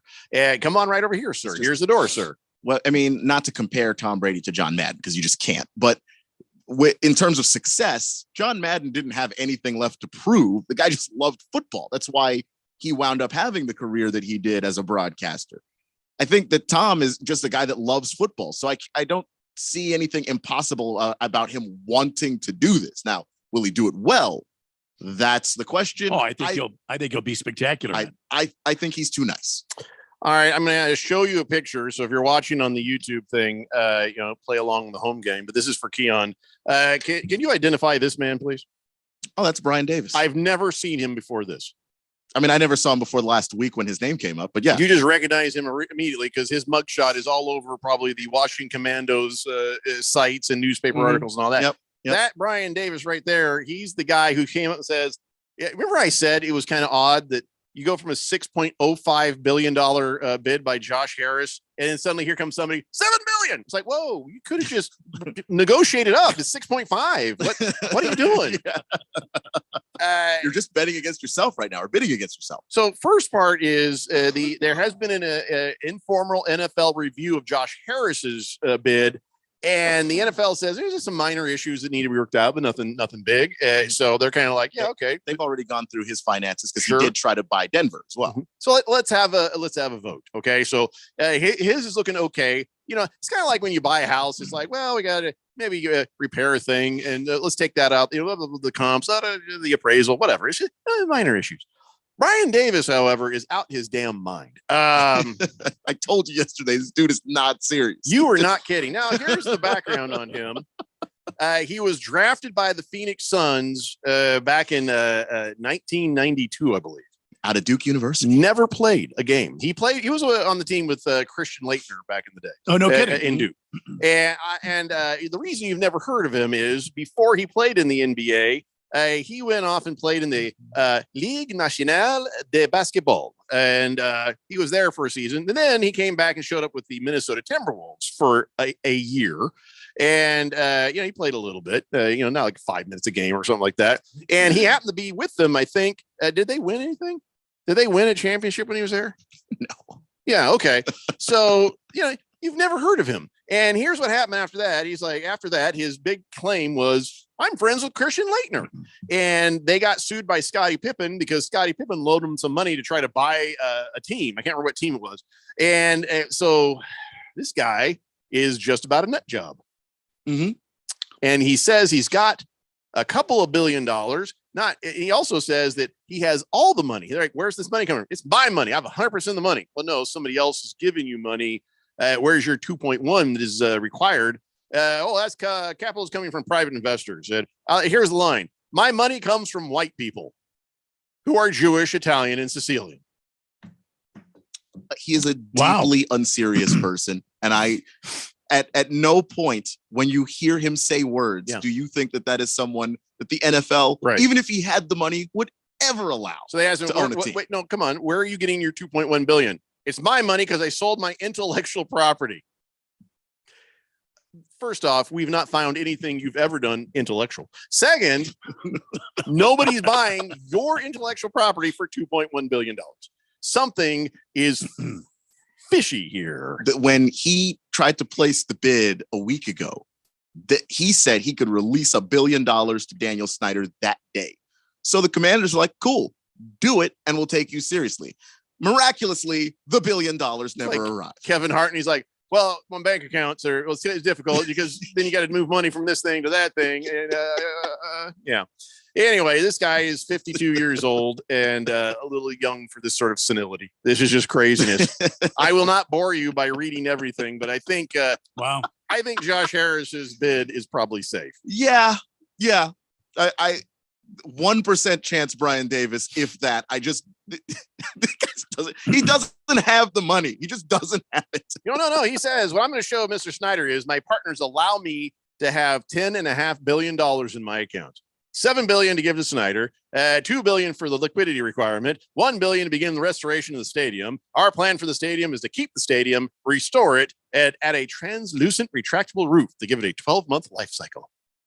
which is insane. Crazy. For just a billion reasons. I don't even know where to start breaking that down. Nobody wants you to fix FedEx Field. They want FedEx Field burned to the ground, and used as a landfill site, which it already is like halfway already. Brian Davis is like Magic Johnson without all that, talent. Success, charisma, with all that silly talent, a functioning brain, all the stuff. Money. Yeah. Anyway, so I think you're safe. Mark safe from Brian Davis. Put that on your Facebook. Mark safe from Brian Davis. We survived. All right, we got to take a break. We'll come back. We got more for you. It's the Daily Blender here on 1580 The Fanatic. Today on Hey Culligan, Smart Home, Smarter Water Softener. Here's Kevin. Hey Culligan, can a smart water softener lift those heavy salt bags for me? Kevin, it can. Wait, it can? Yep, the smart high-efficiency water softener from Culligan can alert your dealer when the salt needs to be replaced, and they'll do it for you. So your water stays soft, and you stay away from lifting the bags. I mean, I could lift them if I wanted. No judgment here, Kevin. We're happy to do it, and we're already on the way. Let us help you out with a free in-home water test with the local Culligan water expert at Culligan.com. You've heard the old saying, if you fail to plan, you plan to fail. At no time is that more true than when it comes to your investments. Do you have a plan? Hi, I'm Mo Ansari, host of Market Wrap and president of Compact Asset Management. If you're still in the hold and hope mode, it may be time for you to consider a plan for your financial future. Investors are becoming traders, and unless you can successfully move in and out of these markets, your investments could take a beating or you could miss out on a great opportunity. At Compact, it's all about the plan. I start by meeting with you to discuss your goals, then we make a plan that fits your lifestyle. But when things change, we revise the plan so it's always customized to fit your current needs. Call me for a free consultation at 1-800-388-9700 and let's work together on your financial plan. Call 1-800-388-9700. That's 800-388-9700. Compact Asset Management is a registered investment advisor. Funds custodian, Fidelity Institutional Wealth Services, member FINRA SIPC. As we plan for our retirement, there are 4 questions we need to ask ourselves or our retirement planning advisor. How much? How long? How safe? And what cost? Let's start with how much. That is, how much income we think we'll need each and every year for the rest of our lives, including all the activities we want to enjoy during our retirement, like travel, recreation, and entertainment. Plus the cost of housing, including repair and maintenance, taxes, insurance, and utilities, as well as the cost of healthcare, including expenses not covered by Medicare. Enjoy safe, secure lifetime income of 5 to 9% for life, depending on age and deferral period, with no fee deductions and no annuitizing. Guarantees rely on the financial strength of the insurer, so let's compare free in Scottsdale. For more, visit IQannuity.com, IQannuity.com, IQannuity.com. When you run a business, you need to be in control. And while you can't control everything that happens in the world of business, you can definitely take control of your utility expenses with the help of Harmon Solar. Give them a call and see how your company can save up to 80% on that monthly electric bill with zero down and no payments for 12 months. Harmon Solar is a local family-owned company that uses top-of-the-line equipment. Call Harmon Solar, 800-281-3189. That's 800-281-3189. Or go to harmonsolar.com. 1580 and 99.3 The Fanatic. Arizona's new home for sports.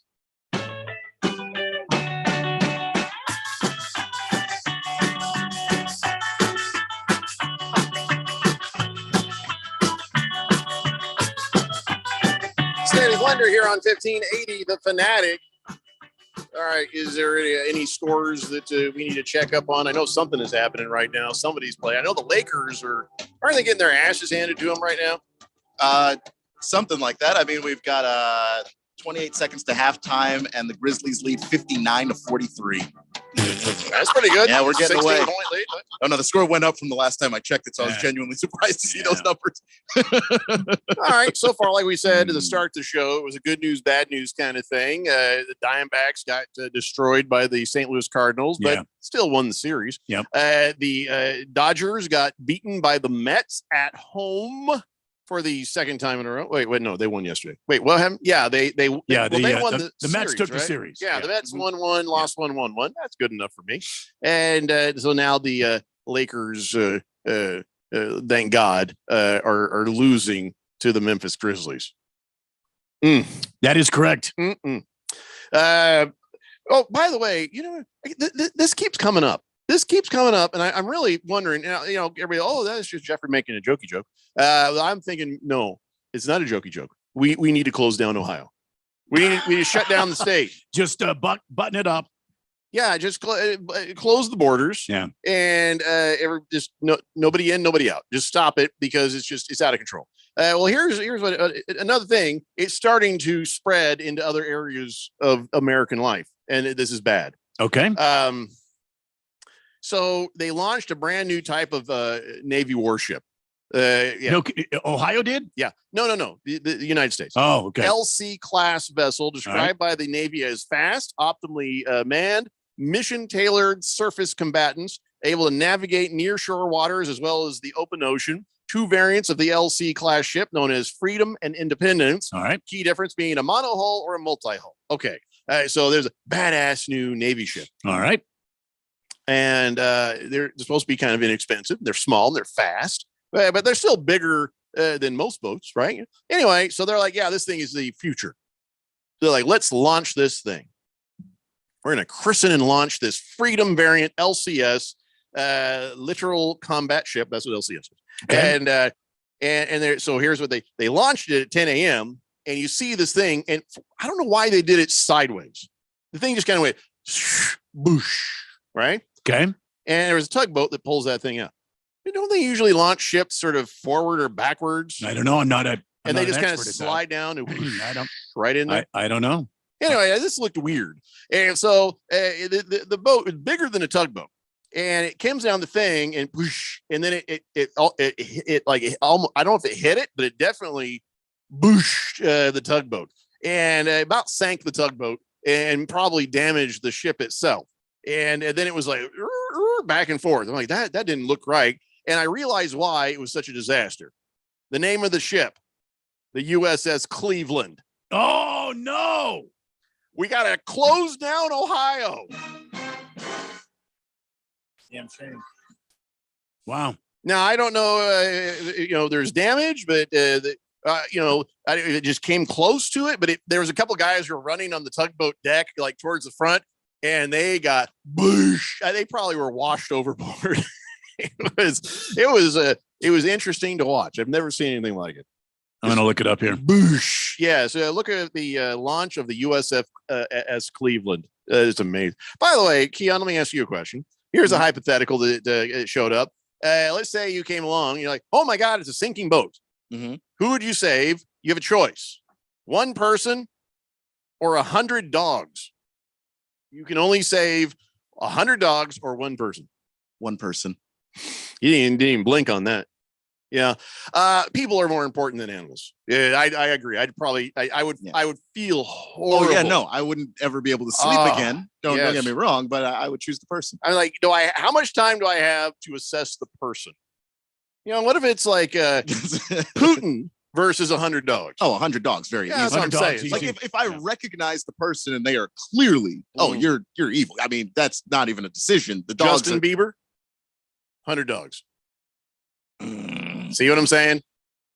I mean, making awful pop music isn't really a crime. Mm-hmm. Well, isn't Randy, it though? Randy, 100 dogs or one person?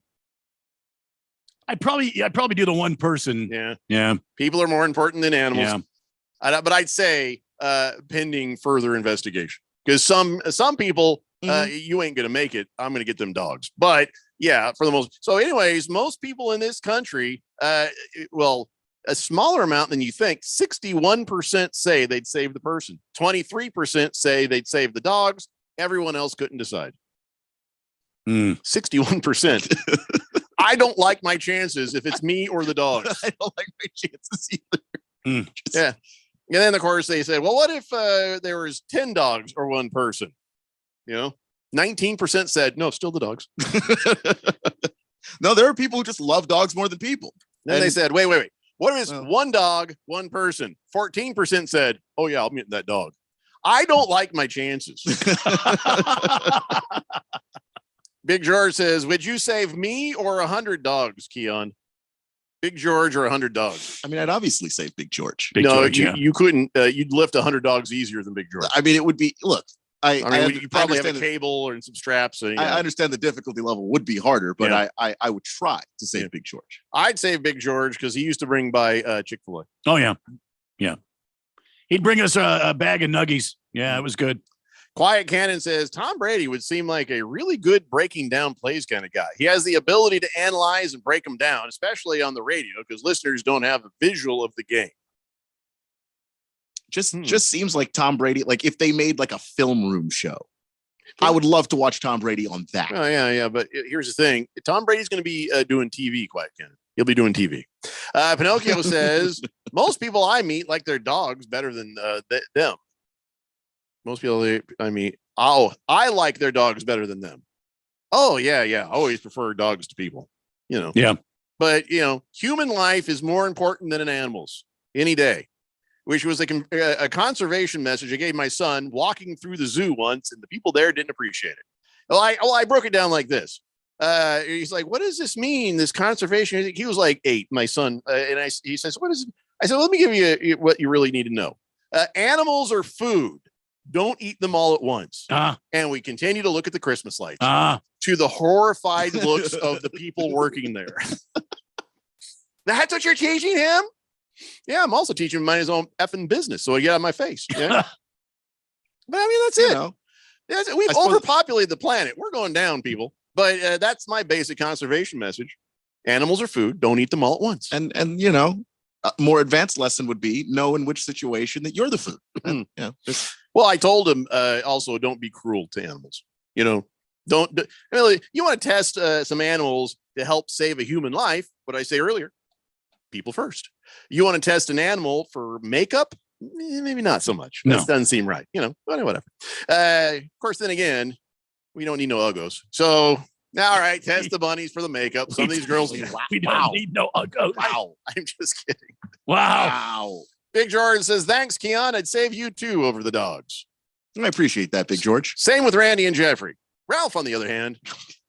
Yeah, I guess. All right, let's do on this date in Big George's sports history. Back in the year 1968. Hello. Nolan Ryan made a quick work of the Los Angeles Dodgers when he struck out the side on 9 pitchers in the top of the 3rd inning of the New York Mets' 3-2 loss at Shea Stadium in his first immaculate inning. 21-year-old New York fireballer would also accomplish the feat with the California Angels in 1972. I mean, just more news about the great Nolan Ryan. Never won a Cy Young Award. But he had an immaculate inning or two. Yeah, I can't believe that. Guy never won a Cy Young, but explain to everybody what the hell an immaculate inning is. That is a perfect inning. There is no foul balls. There's no balls. It's all strikes. Okay. Because for a minute there, I was thinking like, well, if you think of the Immaculate Conception, does that mean that Nolan Ryan never threw a ball? But suddenly, everybody was out. Kind of like 9 pitches, 9 strikes. You're out. Go sit down. All right, I just want to see if it was anything close to, when Mary and Joseph were on Maury, and he's like, "You are not the father." I'm like, what? How am I not the? We haven't even done anything. Immaculate. Yeah, I get that. How does that work? Yeah, the Holy Spirit. What? I'm going to need a few minutes with this, please. Oh, by the way, Tiger Woods, I guess, had ankle surgery. Yeah, I saw that. Was that on it was on the bad leg, right? The one he just about had destroyed? The one he almost lost? Or is this his other ankle? I don't remember which one it was on. That is the big question I have. It's probably on the bad leg, right? Because he had to withdraw from the tournament there. And now we know why. His right ankle. It is the bad leg because apparently he's got post-traumatic arthritis from the destruction of the joint. What that means is it's kind of like you break your leg and they put it back together. And when it gets humid out, you're like, I can feel it right where it happened. Yeah, that's post-traumatic arthritis. Would not want to be Tiger Woods. I mean, I know the guy's got $1 billion or whatever. I know the guy's got a great life and everything, but physically, I don't know how much longer Tiger Woods can be playing golf without a cart. I mean, I think he can still play with a cart. I don't know that they're going to allow carts, and I don't know if he's going to play the senior tour. I don't know how much longer he can play the game of golf. Well, no timetable on his return, so he's just going to see what he can do about recovering. And this is something like his 7th surgery. I know he's had like 2 knee surgeries. He's had like 2 or 3 back surgeries. He's had an ankle surgery now. Stuff wow. happens. Wow. He has got to be in pain just continuously. Here's the other part. He's very rich. He is very He'll rich. be okay. He's going to be fine. Yes. Well, is that it? Really? Show's up? Oh, I'm going to talk some more football stuff. We'll have to do that tomorrow. Why don't we ever have time to talk football? Same bad time, same bad channel. We did spend a considerable amount of time talking about soccer. Well, We did talk soccer. Keon insisted. So, Yeah. I mean, I did the opposite of insist. Yeah. I tried to wave us off. Agree to disagree. I was sitting there with the traffic. Well, I didn't see anything. The plane. Yeah, I don't remember that. Yeah. Some revisionist Just trying to right there. get the thing pulled over. Just all I heard was don't worry. more information about the game. The podcast will absolve me. Feeding us more information think about so. the game. Just kept trying to get this Kept thing coming waved off. Yeah. I'm pretty sure anyone listening to the podcast is on my side. Unbelievable. Pretty sure that they'll see it our way. Ladies and gentlemen, that's going to be it for this edition of the program. We'll be back in your ear holes tomorrow at 3 p.m. It's the Daily Blender here on 1580, The Fanatic.